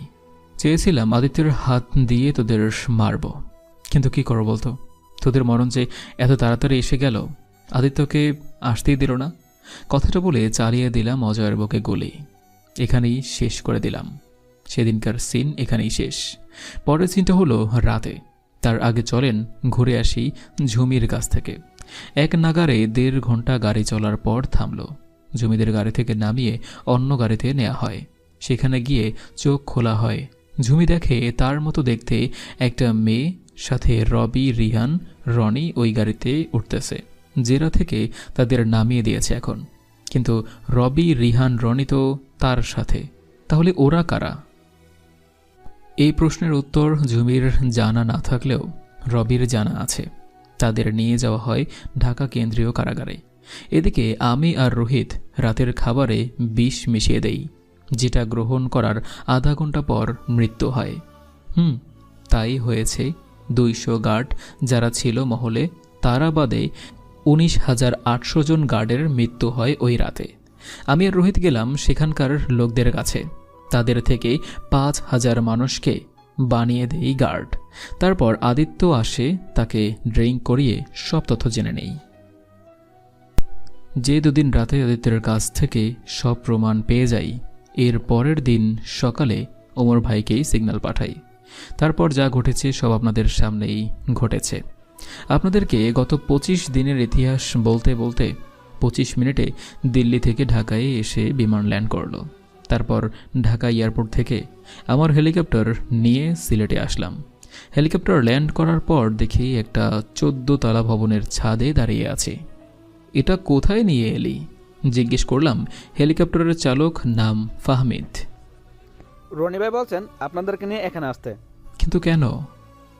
জানি না, আমাকে শুধু এটা বলছেন আপনারা তাড়াতাড়ি 12 নম্বর ফ্লোরে 167 নম্বর রুমে যেতে। কিছুই মাথায় ঢুকছে না। শোন না, একবার গিয়ে দেখিয়ে আসি। লিফট দিয়ে 12 তলায় গেলাম। লিফট থেকে বের হতেই সোজা 167 নাম্বার রুম। দরজাটা খুলতে খুলতে রনিকে বললাম, এসবের মানে কি? এখানে সামনের দিকে তাকাতেই বুকের ভিতর একটা শক লাগলো। কি হয়েছে? জানি না, কাল রাতে হঠাৎ অজ্ঞান হয়ে পড়েন, এখনও জ্ঞান ফেরে নাই। ডক্টর কি বলেছে? সব চেক করা শেষ, এখন রিপোর্ট আসলে বোঝা যাবে কি হয়েছে। ডক্টর বলেছেন বিকেলের মধ্যে রিপোর্ট পেয়ে যাব। আমি সিটের পাশে বসে ডাকতে লাগলাম, ঝুমি, এই ঝুমি, দেখো আমি এসে গেছি। লক্ষ্মীটি আমার চোখ খুলো না। ঝুমির গালে হাত দিয়ে আদর করছি। তখন আমার নজর গেল তার গলার কাছে একটা দাগের দিকে। মনে হচ্ছে কেউ নখ দিয়ে আছড়ে দিয়েছে। এটা কিসের দাগ ঝুমির গলায়? কই দেখি। এই দেখ। ও শিট, এটা তো একটা নখের দাগ মনে হচ্ছে। কার হতে পারে? এতদিন তো ঝুমি জেলে ছিল। তাহলে কি জেলেই? না, এতদিন ঝুমি জেলে ছিল না। তাহলে কোথায় ছিল? আমরাও জেলে ছিলাম না, আদালতে রায় দেওয়ার আগ পর্যন্ত। মানে কি? তারপর রবি সব খুলে বলল, যা আপনারা জানেন কিন্তু আমি জানতাম না। তোদের কোথায় বন্দি করে রাখা হয়েছিল? সেটা জানি না। আমার মনে যা হওয়ার জমির সাথে ওখানেই হয়েছে। কিন্তু কিভাবে জানবো তোরা কোথায় ছিলি, কোন অবস্থায় ছিলি? আমার ক্যামেরাগুলো কখনো কাজে আসবে যদি আজ না আসে? বলতেই আমি বললাম, হ্যাঁ ঠিক বলেছিস। বলে রিহানের কলার ধরে টান দিলাম, গিয়ে ধাক্কা খায় দেয়ালের সাথে। আমাকে মারলি কেন? দেখ ক্যামেরা ভেঙেছে কি? এটার জন্য এত জোর মারলি? বলতে পারতি ক্যামেরা খুলে ভাঙতাম। বলার মতো সময় এখন নাই। রনি, তুই বাসায় গিয়ে রেহানের ক্যামেরার ভিডিও চেক করে দেখ, তোদের কোথায় রাখা হয়েছিল তোদিন। আচ্ছা ভাই। তখনই একটা নার্স আসলো। পেশেন্টের পাশে দাঁড়িয়ে এত চিৎকার করছেন কেন? সরি। একজন ব্যতীত বাকি সবাই বাইরে যান। রিহান, রবি, রনি বাইরে চলে যায়, আর আমি বসে আছি ঝুমির পাশে। তার কোমল হাতটি ধরে তার দিকে তাকিয়ে আছি। এভাবে কত সময় ছিলাম জানি না। যখন ডক্টর ডাক দিলেন তখন হুঁশ ফিরল। জানি না কথাটা কিভাবে আপনাকে বলবো। কি হয়েছে ঝুমির? ডক্টর, আমার ঝুমি বাঁচবে তো? ঝুমি এখন শারীরিক ও মানসিকভাবে খুবই অসুস্থ, তাই জ্ঞান হারিয়েছে। কেন? গত কয়েকদিন ধরে চলেছে ওনার উপরে মানসিক ও শারীরিক অত্যাচার। এনাকে 5 বার র্যাপ করা হয়েছে। কথাটি শুনতেই নিশ্চুপ হয়ে গেলাম। মনে হচ্ছে কেউ একজন ছোট তারের মতো ধারালো যন্ত্র দিয়ে আমার কলিজাটা কেটে টুকরো টুকরো করতেছে। চোখ দিয়ে অনবরত জল ঝরেই যাচ্ছে। পৃথিবীটা অন্ধকার হয়ে গিয়েছে। আমি বোঝাতে পারবো না তখন আমার কতটুকু কষ্ট লেগেছিল, কিন্তু একটা উদাহরণ দিতে পারি। বলেন তো, আপনার তখন কেমন লাগবে যখন শুনবেন আপনার আপন মানুষের সাথে এরকম একটি ঘটনা ঘটেছে? হ্যাঁ, আমার ঠিক সেরকম লাগছিল। নিজেকে বড্ড কাপুরুষ লাগছিল। জমির হাত ঝাপটে ধরে নিজে নিজে ওয়াদা করলাম, আর কখনো তোমাকে একা রেখে কোথাও যাব না। আর হ্যাঁ, যতক্ষণ না ওই শয়তানের ঘাট থেকে মাথা আলাদা করছি ততক্ষণ পর্যন্ত আমার ঘুম আসবে না বলে ঝুমির হাতে একটা কিস করলাম। সাথে সাথেই ঝুমির হাতটা নড়ে উঠল। চেয়ে দেখি ঝুমি আস্তে আস্তে তার চোখ খুলছে। আমি পারলাম না তোমার আমানত রক্ষা করতে। আমার বেঁচে থাকা আর মরে যাওয়া সমান। না, তোমাকে বাঁচতে হবে। তুমি মরে গেলে আমার কি হবে? আমি কাকে নিয়ে বাঁচব? ঝুমি কান্না শুরু করে দিল। প্লিজ তুমি কেঁদো না, দেখো সব ঠিক হয়ে যাবে। কিভাবে ঠিক হবে? ঠিক হলে কি আমি আমার ইজ্জত ফিরে পাবো? নতুনভাবে সব শুরু করব আমরা। নতুনভাবে শুরু করার মতো আমার কাছে কিছুই বাকি নেই, কেননা আমি ধর্ষিতা। না, তুমি আমার স্ত্রী, আমার ভালোবাসা। গত 25 দিনে যা ঘটেছে তুমি সেটাকে শুধু একটা দুঃস্বপ্ন মনে করবে, আর কিছুই না। কিন্তু সমাজ আমাকে মনে করিয়ে দিবে আমি একজন। যে সমাজ তোমাকে খারাপ বলবে সেই সমাজকে তোমার আর আমার কাছেই আসতে দেব না। আর হ্যাঁ, তুমি ভুলে যেও না তুমি একজন এসিপি ছিলে, কোনো সাধারণ মেয়ে নয়। তোমাকে লড়াই করে বাঁচতেই হবে। হ্যাঁ, আমি বাঁচবো এই প্রসূদে শেষ করার জন্য। তার জন্য তো তোমাকে সবকিছু ভুলে যেতে হবে। জমিকে শোয়া থেকে তুলে বসিয়ে দিলাম। আমার এক হাত দিয়ে তাকে শক্ত করে জড়িয়ে ধরে বললাম, এবার তোমার মুখের ওই হাসিটা দেখতে চাই।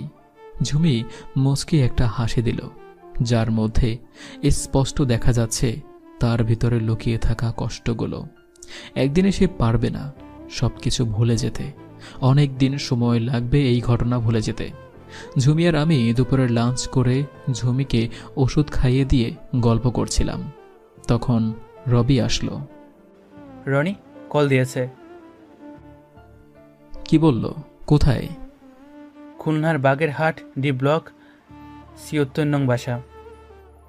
এটা তো আমার বাসা ছিল। এখানে কি? তোমার বাসা? হ্যাঁ, আমি যখন চাকরি করতাম তখন এই বাসায় ছিলাম। কিন্তু ওখানে কি? আদিত্য তোমাদের ওইখানেই বন্দি করে রেখেছিল। আরও অনেক কথা হলো। সবসময় চেষ্টায় ছিলাম ঝুমিকে খুশি রাখার। সন্ধ্যার পর একজন ডক্টর আসলেন। ঝুমিকে নিয়ে কি বাসায় যেতে পারি? পারবেন, কিন্তু একটা বিষয় খেয়াল রাখবেন, কখনো এনাকে একা ছাড়া যাবে না। যত পারবেন হাসি খুশি রাখার চেষ্টা করবেন, যাতে উনি ওই ঘটনা খুব কম মনে করেন, না হলে আবার জ্ঞান হারাবে। আমরা সবসময় চেষ্টা করব ঝুমিকে হাসি খুশি রাখার। ডক্টরের সাথে কথা বলে সিট কেটে আমরা ঝুমিকে নিয়ে বাসায় গেলাম। পরের দিন সকালবেলা ঘুম থেকে উঠে ফ্রেশ হয়ে ঝুমির জন্য নাস্তা তৈরি করে আনলাম। ম্যাম, এই যে ম্যাম নাস্তা। আমি পারবো না বানাতে, বাইরে থেকে নিয়ে আসো। তোমাকে বানাতে হবে না, আমি বানিয়ে ফেলেছি। কথাটা শুনে ঝুমি চোখ খুলল। আসো, ফ্রেশ হবে। ভালো লাগছে না। ভালো লাগবে যদি কোলে নিয়ে যাই বলে ঝুমিকে কোলে তুলে ওয়াশরুমে গেলাম। এই নাও ব্রাশ আর পেস্ট। ঝুমি ব্রাশ আর পেস্ট হাতে নিয়ে দাঁড়িয়ে আছে আয়নার দিকে তাকিয়ে। গলায় নখের কাটা দাগ দেখে ঝুমি আবার মন খারাপ করে ফেলেছে। আমি ঝুমিকে আয়নার সামনে থেকে সরিয়ে ব্রাশে পেস্ট লাগিয়ে, দেখি তো করো একটু। ঝুমি নীরব প্রাণহীন মূর্তির মতো করে দাঁড়িয়ে আছে। আমি তার দাঁত ব্রাশ করিয়ে মুখ ধুইয়ে দিলাম, কিন্তু ঝুমির মন এখনো খারাপ। তাই সিনটাকে অন্যদিকে নেই, ঝর্ণা ছেড়ে দিলাম। দুজনে একে অপরের দিকে তাকিয়ে আছি। বৃষ্টির পানির মতো উপর থেকে পানি পড়ছে। পরিবেশটা রোমান্টিক মোড়ে চলে যায়। ঝুমির মাথার পিছন দিকটা আমার 2 হাত দিয়ে শক্ত করে ধরে তার আর আমার ঠোঁটগুলি একত্রিত করে নিলাম। ঝুমি আমাকে ঝাপটে ধরে আছে। 3 মিনিট পর ঝুমি আমাকে ছেড়ে দিল আর মুখটা অন্যদিকে করে কান্না শুরু করলো। তখন আমার দিকে মুখ এনে বললাম, তোমাকে না বলেছি কান্না না করতে, সব ভুলে যাও। বললে কি ভোলা যায়? হ্যাঁ, যায় না, কিন্তু আমি আমার ভালোবাসা দিয়ে তোমার সব কিছু মুছে দেব। ঝুমি আমার বুকে মাথা রেখে আমাকে জড়িয়ে ধরেছে। দুজনের চোখের জল পানির সাথে মিশে যাচ্ছে। অনেক সময় এভাবে ছিলাম।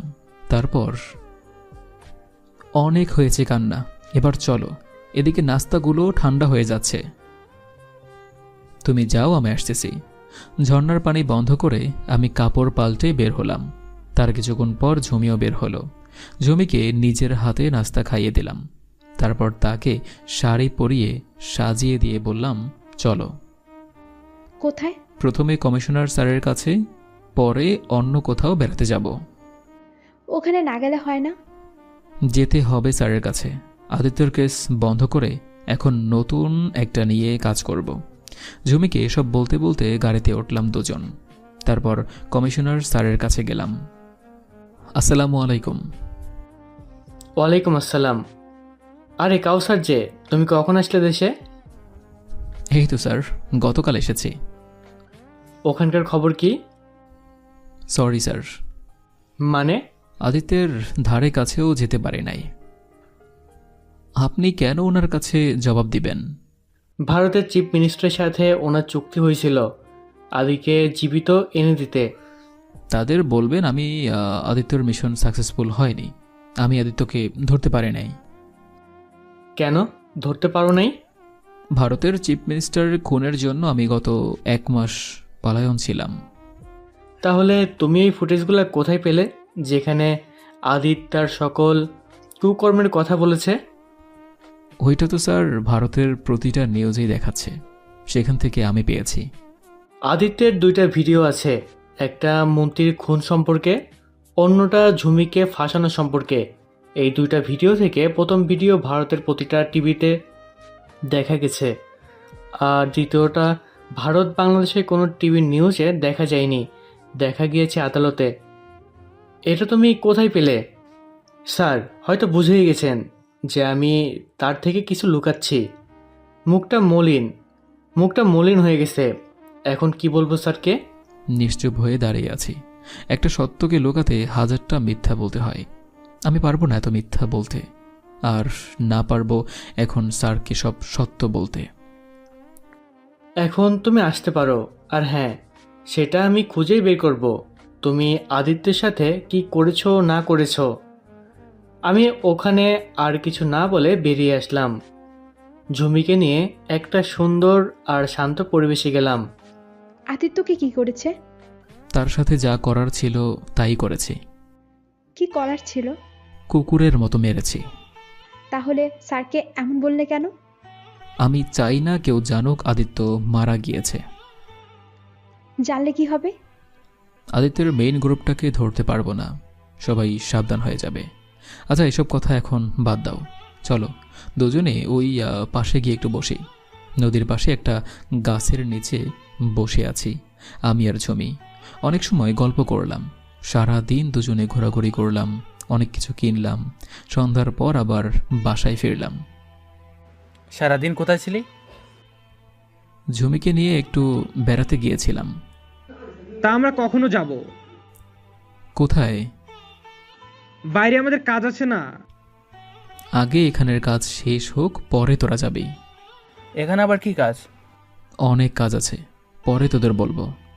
পরে কখন? রাতের ডিনারের পর। ও। ডিনারের পর সবাই সোফায় বসলাম। রনি, তুই কারো কণ্ঠ নকল করতে পারবি? আমি পারবো না, তবে আমার কম্পিউটার পারবে। এটা দিয়ে তুই কি করবি? আদিত্যের ভয়েস দিয়ে কথা বলবো। কার সাথে? বাংলাদেশে আদিত্যের যত গ্রুপ আছে সকল গ্রুপ লিডারের সাথে কথা বলবো। তার জন্য আদিত্যের ভয়েস লাগবে। সেটা আছে আমার কাছে, বলে একটা পেনড্রাইভ দিলাম রনিকে। কাজ হবে? 100 বার হবে। রনি ল্যাপটপ বের করে পেনড্রাইভ লাগিয়ে দিল। কি কথা বলবি? সেটা না হয় বলার সময় শুনে নিস। ভাই রেডি, এখন ফোন করতে পারো।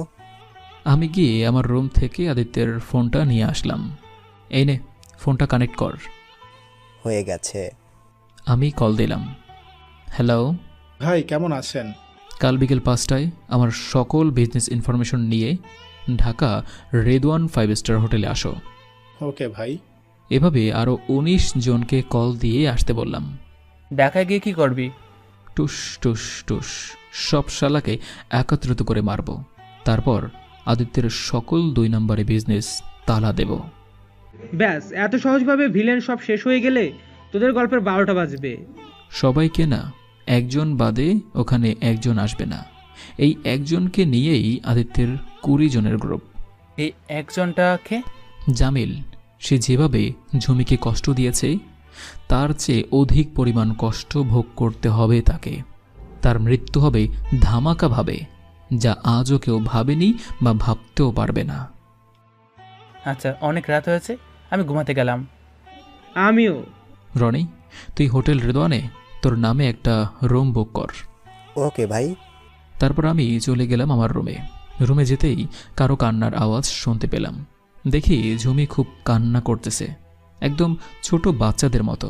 এই এই কি করো, কি কাঁদছো কেন? লাবিবের কথা খুব মনে হচ্ছে। ও, তা লাবিবের কাছে যাবে কি? কোথায় লাবিব? আমার লাবিব কোথায়? আচ্ছা চলো তাহলে। তারপর ঝুমিকে নিয়ে লাবিবের কবরের কাছে গেলাম। এই দেখো আমাদের লাবিব কত সুন্দর করে ঘুমিয়ে আছে। ঝুমি লাবিবের কবরের পাশে বসে কাঁদতে লাগলো। তোমার সময় মাত্র 30 মিনিট। এই 30 মিনিট মন খুলে কান্না করো, তারপর 1 সেকেন্ডও কান্না করতে দেব না। ঝুমির কান্না দেখে আমারও কান্না চলে এসেছে। একজন বাবা বোঝে সন্তান হারানো ব্যথা কতটুকু হয়। এমনিতে জন্মের পর দেখতে পাইনি, দেখেছি আমার ছেলের সাথে খেলেছি, তাও মাত্র 1 দিন বা 2 দিন হবে। জানি না লাবিবের এই খালি বোনাটা কি দিয়ে ভরাট করব। প্রায় 40 মিনিট পর ঝুমিকে নিয়ে রুমে গেলাম। এখন একটু নিজেকে শক্ত করো। চেষ্টা করি কিন্তু পারি না। পারবে। আচ্ছা চলো না জুনিয়র জেকে আনার মিশন শুরু করি।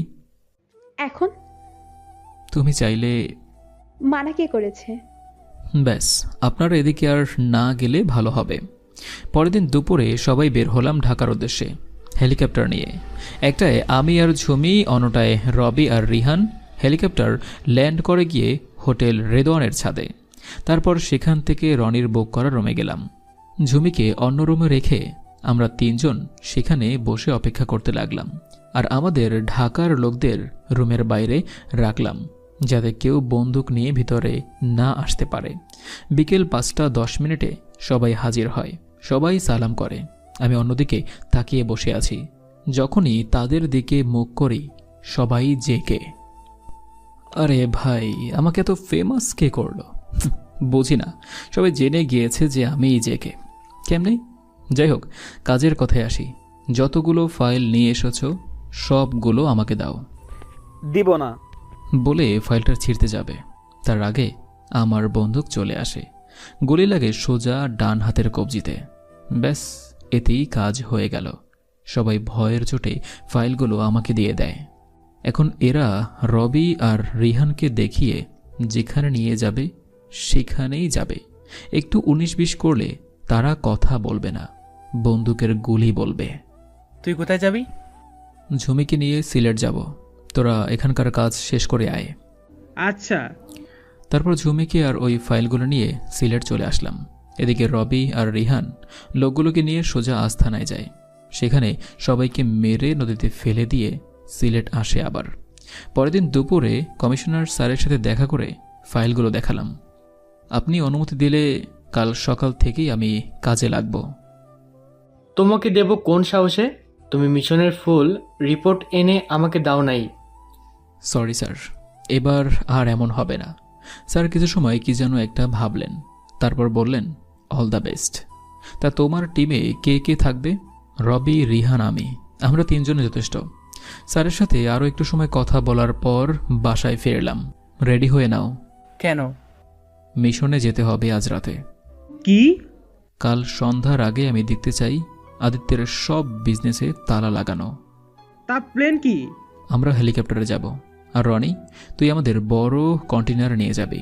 আমরা সবাইকে শেষ করব, আর তুই ওখানে পড়ে থাকা সব মাল তুলে গাড়িতে রাখবি। জমিকে কি করবি? আমার সাথেই থাকবে সে। তা আমি বুঝবো কি করে তোমরা কোথায় গিয়ে সবাইকে মেরেছ? কোথাও মারোনি? এই নে, এটা হলো ওই 30টা ফ্যাক্টরির মানচিত্র। আমরা সবাই তোর সাথে 30 নম্বর ফ্যাক্টরিতে দেখা করব, আর আমাদের শুরু হবে 1 থেকে। ও বুঝেছি। লাইভ ফাইটিং দেখবে কি? হুম হুম না। দুইটার মাঝে একটা বলো। তোমার সাথে যাব, কেননা এখানে একা থাকতে ভয় করে। আর না, তোমার সাথে যাব না, কেননা আমার মারামারি ভয় লাগে। তুমি আমার সাথে যাবে, আবার মারামারিও দেখা লাগবে না। শুধু মিশনের আগে এবং পরে একটা পাপ্পি দিলেই চলবে। যা দুষ্ট কোথাকার। এবার সবাই রেডি হয়ে নাও, আর হ্যাঁ, প্রয়োজনীয় জিনিসপত্র নিয়ে নাও। তারপর সবাই রেডি হয়ে বেরিয়ে পড়লাম। যদি বেঁচে থাকি তো দেখা হবে, ধরো কথা হবে। সন্ধ্যার সাথে সাথে প্রথমেই সিলেট এর ফ্যাক্টরিতে, তারপর হাবিবগঞ্জ, চট্টগ্রাম, বন্দরে, রাজশাহীতে, দিনাজপুরে, এভাবে প্রায় 29টা জায়গায় কাজ শেষ করে এক রাত গিয়ে আরেকটা রাত হতে চলেছে। এদিকে পুরো দেশে ছড়িয়ে গিয়েছে আমাদের এই মিশনের কথা। ঢাকার একটা পুরাতন ফ্যাক্টরির সামনে বসে আছি। এটাই হবে সবচেয়ে বড় মিশন আজকের দিনের। 1 পা 2 পা করে এগোচ্ছি আমরা 3 জন মিলে। রবির হাতে সকালে একটা গুলি লেগেছে, তবুও সে পিছু হটেনি। হঠাৎ কে যেন আমাদের সামনে এসে পড়ল। 3 জন সরে যাই। একটু আড়ালে গিয়ে দেখি একটা মানুষের লাশ হয়তো উপর থেকেই পড়েছে। আবার সামনে এগোতে লাগলাম। যত এগোচ্ছি অন্ধকার ততই বেড়ে যাচ্ছে। রিহানের সাথে টিনের বক্সের মতো কিছু একটা জিনিস ধাক্কা খেয়ে পড়ে যায়। এরপরেই পড়ে যাওয়ার সাথে সাথে শব্দ হয়, আর সাথে সাথেই আমাদের দিকে গুলি আসতে লাগলো। আমরা 3 জন কোনোরকম নিজেকে বাঁচিয়ে সরে গেলাম। তারপর যেদিক থেকে গুলি আসছে সেদিকে ফায়ারিং শুরু করলাম। অন্ধকারে প্রায় 10 মিনিট গুলি করলাম। জানি না ওই পাশের কোনো শালারা মারা গেছে কিনা। রিহান, রবি, তোরা এদিকটা সামাল দে, আমি শালাদের পিছন দিকে যাচ্ছি। আচ্ছা যা। আমি খুব সাবধানে ঘুরিয়ে ওদের পিছন দিকে গিয়ে গুলি করতে লাগলাম। 1 মিনিটেই 10টা শেষ করে দিলাম। সবাই যখন আমাদের দিকে ফায়ারিং শুরু করলো তখন রিহান গিয়ে সুইচ দেয়, আর রবি তাদের পিছনে দাঁড়িয়ে গুলি চালায়। তারা মাত্র 5 জন, আর আমরা 3 জন 3 দিকে দাঁড়িয়ে। এদের রেখে লাভ নাই, চালিয়ে দে। শেষ আজকের মিশন এখানেই। অন্যদিকে রনি কালেক্ট করেছে অস্ত্র, ড্রাগস, ক্যাশ টাকা 8,000 কোটি টাকা, সাথে 1,000 মেয়ে যাদেরকে পাচার করার জন্য রেডি করা হচ্ছিল। রনি ঢাকায় এসে এখান থেকে আরও প্রায় 300 কোটি টাকার অস্ত্র, ড্রাগস পায়। সব কিছু নিয়ে সিলেট এলাম। রাতে স্যার কল দিলেন, খবর কি? Mission successful. ওয়াও, তা কত টাকার মাল পেলে? প্রায় 9,000 কোটি টাকার। ওহ ওকে, আমি এটা এখন মিডিয়ায় জানিয়ে দেই। জি স্যার, ব্রেকিং নিউজ। মাত্র 24 ঘন্টায় ধরা পড়ল 8,000 কোটি টাকার অস্ত্র, 1,000 নারী যাদের পাচার করা হচ্ছিল। এটা বাংলাদেশ পুলিশের 3 যুবক করে দেখিয়েছেন। তাদের অভিনন্দন জানিয়েছেন প্রধানমন্ত্রী এবং রাষ্ট্রপতি। আগামীকাল দুপুর 2টায় হোটেলে আর আব্দুর রহমান তাদের অভিনন্দন জানাতে এক বিশাল অনুষ্ঠানের পদক্ষেপ নিয়েছেন স্থানীয় পুলিশ কর্মকর্তারা। এতে উপস্থিত থাকবেন স্বরাষ্ট্রমন্ত্রী AKM ফজলুর রহমান। আমরা ফেমাস হয়ে গেছি। কাল আমি এর চেয়ে বেশি ফেমাস হব। কাল কি? আচ্ছা এসব বাদ দে, এমনিতে গতকাল রাতে ঘুম হয়নি। যাও গিয়ে ঘুমিয়ে পড়ো, আমিও ঘুমাচ্ছি। বেশি কথা না বাড়িয়ে আমি আমার রুমে এসে ঘুমিয়ে পড়লাম। রাত 1টার দিকে ঘুম ভাঙল। মনের মাঝে উঠে এলো আজই বাজি চিন্তা। আজ হয়তো ঝুমির সাথে শেষ রাত কাটাবো। কাল যে ঘটনা ঘটতে চলেছে, যদি তাতে একটু 19-20 হয় তাহলে আমার ফাঁসি নিশ্চিত। তাই ঝুমিকে যত দেখার আজই দেখে নেই। কি দেখব? সেই প্রথম দিন যেই ঝুমিকে দেখেছিলাম সেই ঝুমি রয়ে গিয়েছে, শুধু পাল্টে গিয়েছে তার মুখের ওই হাসিটা। বদলে গিয়েছে একের পর এক প্রশ্ন করা। নতুন একটা জিনিসের সাথে ঝুমি পরিচিত হতে লেগেছে, আর সেটা হলো কষ্ট। হ্যাঁ, সামনের দিনগুলোতে ঝুমির সাথে আমি নয়, কষ্ট হবে। ঝুমির দিকে যতই দেখছি ততই ভালো লাগছে। আস্তে করে ঝুমির গালে একটা কিস দিলাম। তারপর তার মাথা আমার বুকের উপর রেখে তাকে শক্ত করে ধরে আবার ঘুমিয়ে পড়লাম। পরের দিনের অনুষ্ঠানে অনেক মানুষ এসেছে। 10,000 পুলিশ অফিসার, স্বরাষ্ট্রমন্ত্রী এবং তার ছেলে জামিল। হ্যাঁ, যা করার আজকেই করব আমি। অনুষ্ঠানের এক পর্যায়ে আমাদের মঞ্চে ডাকা হয়। আমি এখন আহ্বান করছি এসিপি রবিকে মঞ্চে এসে সোনার মেডেল নেওয়ার জন্য। দ্বিতীয়বার রিহানকে ডাকা হয়, এরপর আমাকে। এখন মঞ্চে আসার জন্য আহ্বান করছি সিলেটের assistant commissioner of police ACP কাউসারকে, স্বরাষ্ট্রমন্ত্রী স্যারের কাছ থেকে দ্য বেস্ট ক্যাপ্টেন এবং একজন বেস্ট যোদ্ধার এর সম্মাননা পদক নেয়ার জন্য। আমি মঞ্চে গিয়ে স্বরাষ্ট্রমন্ত্রীকে স্যালুট করলাম। All the best. আর হ্যাঁ, আমার সাপোর্ট সব সময় তোমার সাথে থাকবে। ধন্যবাদ স্যার। স্যার আমাকে একটা মেডেল আর একটা ক্রেশ দিলেন। এবার জামিল চৌধুরী নিজ হাতে এসিপি কাউসারকে বেস্ট যোদ্ধার সম্মাননা পদক দেবেন। শালাকে কে স্যালুট করবে? জামিল আমার দিকে তাকাচ্ছে আর হাসছে। আমি তার কাছ থেকে পদকটা নিয়ে তারপর মঞ্চের একটা সোফায় আমাকে বসানো হয়, আর পাশেই বসে আছে আদিত্য। কুত্তা আছিস, কুত্তাই থাকবি। তলোর মতো চন্দন বেশি জানোয়ার নয়। শের আমি, শের গোপনে যেমন সামনে তেমন। তুই টাকার পুলিশ হয়ে কোটি টাকা চাপা দিবি না। আমার গোপন পরিচয়টা জানলে হয়তো তোর এত সময় প্যান্ট খারাপ হয়ে যেত। তোর মতো রাস্তার কুকুরকে আবার গোপন পরিচয়? জানিস আমি কে? আমি হলাম ইন্টারন্যাশনাল মাফিয়া গুরু আদিত্যের ডান হাত। আর আমি হলাম সেই ব্যক্তি যে গত কয়েকদিন আগে আদিত্যকে কুকুরের মতো মেরেছে। আর হ্যাঁ, এখানে অনুষ্ঠান সাজায় নেই তোর কথা শুনবো বলে। এটার একটাই উদ্দেশ্য, তোকে মারার। হয়েছে অনেক, এবার না হয় বাদ দে এসব। বিশ্বাস হচ্ছে না? তাহলে দেখ। বলে আদিত্যকে মারার ভিডিওটা চালু করলাম। ভিডিও দেখে জামিল অবাক, মুখ দিয়ে কথা বের হচ্ছে না। কে কে কে কে তুই? যখন আসল পরিচয়টা জানতে পারবি, জানার পর 10 সেকেন্ডের মধ্যে তুই মারা যাবি।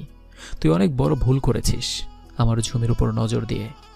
তাকে কথা দিয়েছি তোকে তার সামনেই মারব, তাই আজ এই অনুষ্ঠানেই মরতে হবে তোকে।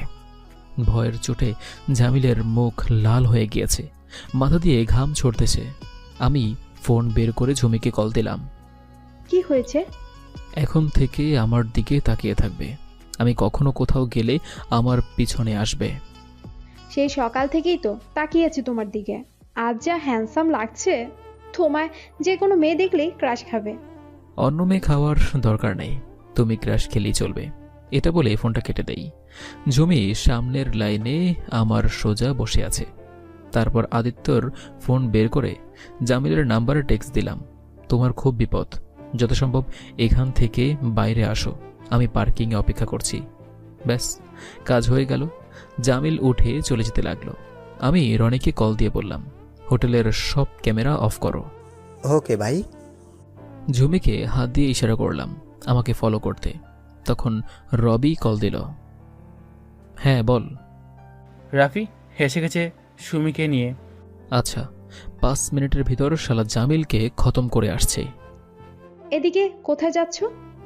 যেখানে যাওয়া উচিত সেখানেই যাচ্ছি। একটা পুরাতন লোহার পাইপ হাতে নিলাম। এটা দিয়ে কি করবে? তোমার মুখের হাসি যে কেড়ে নিয়েছে তার এখন প্রাণ কেড়ে নেব। জামিল আমার থেকে 100 ফুট দূরে, তার সামনে দাঁড়িয়ে আছে একটা কালো মার্জিং কার। জামিল কারের দরজায় নক করলো। তখন দরজা খুলে রনি বেরিয়ে আসে। আরে মশাই, কি হয়েছে আপনার? ডাকছেন কেন? আদিত্য কোথায়? এখানে। আদিত্যের ফোন বের করে বললাম। তুই এখানে কেন? এখানে আদিত্যের ফোনটা বের করে বললাম। বারে, তোকে ওখানে মারলে পুলিশ আমাকে ধরে নিয়ে যাবে না, তাই এখানে নিয়ে আসলাম, কেউ যাতে না দেখে। কি চাস? কে তুই? এক নির্যাতিত মেয়ের স্বামী। তুই হয়তো জানিস না কে আমার স্বামী, কি তার পরিচয়। আরে জানো, এত বলো না, তাহলে সে মরার আগে মরে যাবে। জানিস, তোর জন্য আমি গত 15 দিন ধরে ঘুমাতে পারিনি। তোর কারণে আমার গল্পের সৌন্দর্য মরে গেছে। অনেকে আমার গল্প পড়া ছেড়ে দিতে চেয়েছিল। ভাই, এটা কে? কি করবেন? এখন আমি কিছু করব না, যা করার ঝুমি করবে। ঝুমি, এই নাও তোমার প্রতিশোধ, তুমি নিজেই নাও।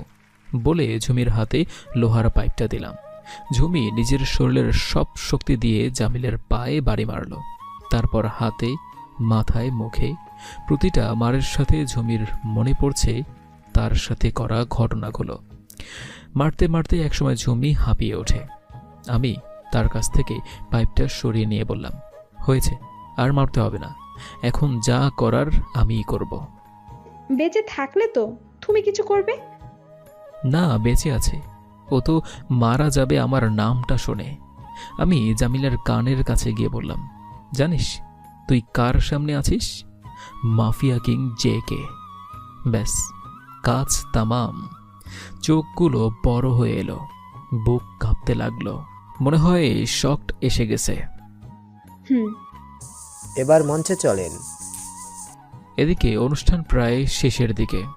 আমি মাইক হাতে নিয়ে বললাম, আই এম সরি। বিশেষ করে মাননীয় স্বরাষ্ট্রমন্ত্রী স্যার এবং কমিশনার স্যারের কাছে আমি ক্ষমা চাচ্ছি। এই 2 দিন আগে আদিত্য সম্পর্কে আপনাদের বলেছিলাম, আমি আদিত্যের কাছেও যেতে পারিনি। সেটা মিথ্যা ছিল। আমি আদিত্যকে ওখানেই শেষ করে এসেছি। কথাটা শুনে স্বরাষ্ট্রমন্ত্রী থেকে সবাই অবাক হয়ে যায়। তখন রবি সুমিকে নিয়ে আসে। আমি সুমির দিকে আঙুল দেখিয়ে বললাম, এখানে এসে এই বিষয়টা লুকানোর প্রধান কারণ মিস সুমি, যার মাধ্যমে আদিত্য বাংলাদেশে অনেক 2 নাম্বারই বিজনেস চালায়। সেটা এই কারণে আমাদের ডিপার্টমেন্টে এমন কিছু অফিসার আছে যারা টাকার কাছে বিক্রি করে দেয় নিজেকে। যদি আমি আপনাকে আদিত্যের কথা বলতাম, তাহলে আপনার থেকে যে কোনোভাবে সে অফিসারের কাছে চলে যেত, যার ফলে আমার গতকালের মিশনটা সাকসেস হতো না, আর মিস সুমিও পালিয়ে যেত। সুমি যে আদিত্যের সব কিছু সামাল দেয়, এই তার প্রমাণ বলে একটা ফাইল দেখালাম সবাইকে। কাউসার? তখন একজন ড্রাইভার এসে চিৎকার দিয়ে বলে, মালিক, মালিক, সর্বনাশ হয়ে গিয়েছে। কে বা কারা ছোট সাহেবকে মেরে রক্তাক্ত অবস্থায় পার্কিংয়ে রেখে দিয়েছে। দেখেন তো আমি কখন মারলাম, আর এখন ধামাকা হলো। শত শত পুলিশ দৌড়ে পার্কিংয়ে গেল। অনুষ্ঠানের 12টা বাজিয়ে দিয়েছে শালা। আচ্ছা, এসব বাদ দেন, যা হওয়ার হয়ে গিয়েছে, এখন একটু সামনে যাই বলে চিৎকার দিল। তার দিকে তাকাতেই দেখি যে হাত দিয়ে ইশারা করছে সরে যেতে। কিছু একটা বোঝার আগেই টাস করে একটা গুলির শব্দ শুনতে পাই। দেখি সুমি হাতে বন্দুক নিয়ে দাঁড়িয়ে আছে, আর আমার হাত দিয়ে রক্ত পড়ছে।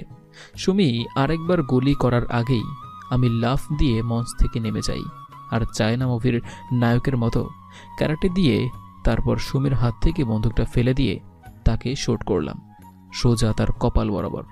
উপস্থিত সবাই নীরব হয়ে যায়। 2 দিন পর আমি হসপিটালের বেডে শুয়ে আছি, আর ঝুমি আমাকে ফল কেটে দিচ্ছে। একটা দাও না। কি? কিস। শখ কত? জানি না, তবে কিস নিয়েই ছাড়বো। এত সহজ না এসপি ঝুমুরের ঠোঁটের পরশ পাওয়া। তাহলে দেখো কত সহজ। ঝুমিকে ধরতে যাব, সেই সরে যায়। আমিও কম কিসে তার পিছনে ছুটতে লাগলাম। রুমের এপাশ থেকে ওপাশ করতে করতে একটা সময় ঝুমি এসে আমার কাছেই ধরা পড়ে। এবার কি করবে? আই ভালো হবে না কিন্তু। এক পা করে এগোচ্ছি তার দিকে। যখন তার একদম পাশে চলে যাই, তোমার পাঠকরা সবকিছু দেখছে কিন্তু। সমস্যা নাই, শাটার বন্ধ করে দেব, সরি, গল্প শেষ করে দেব। তারা আর দেখতে পারবে। 2টি ঠোঁটের মেলনের মাধ্যমে শেষ হলো গল্পটা।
Marked a location.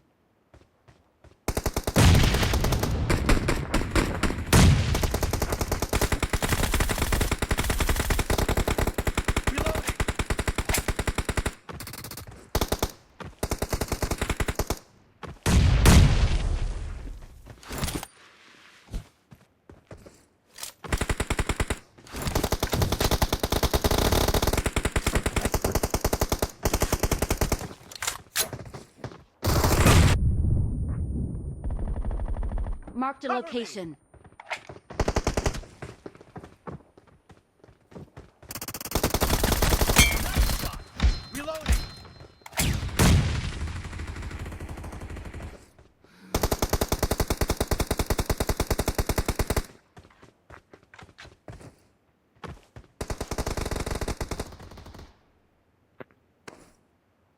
Marked a location.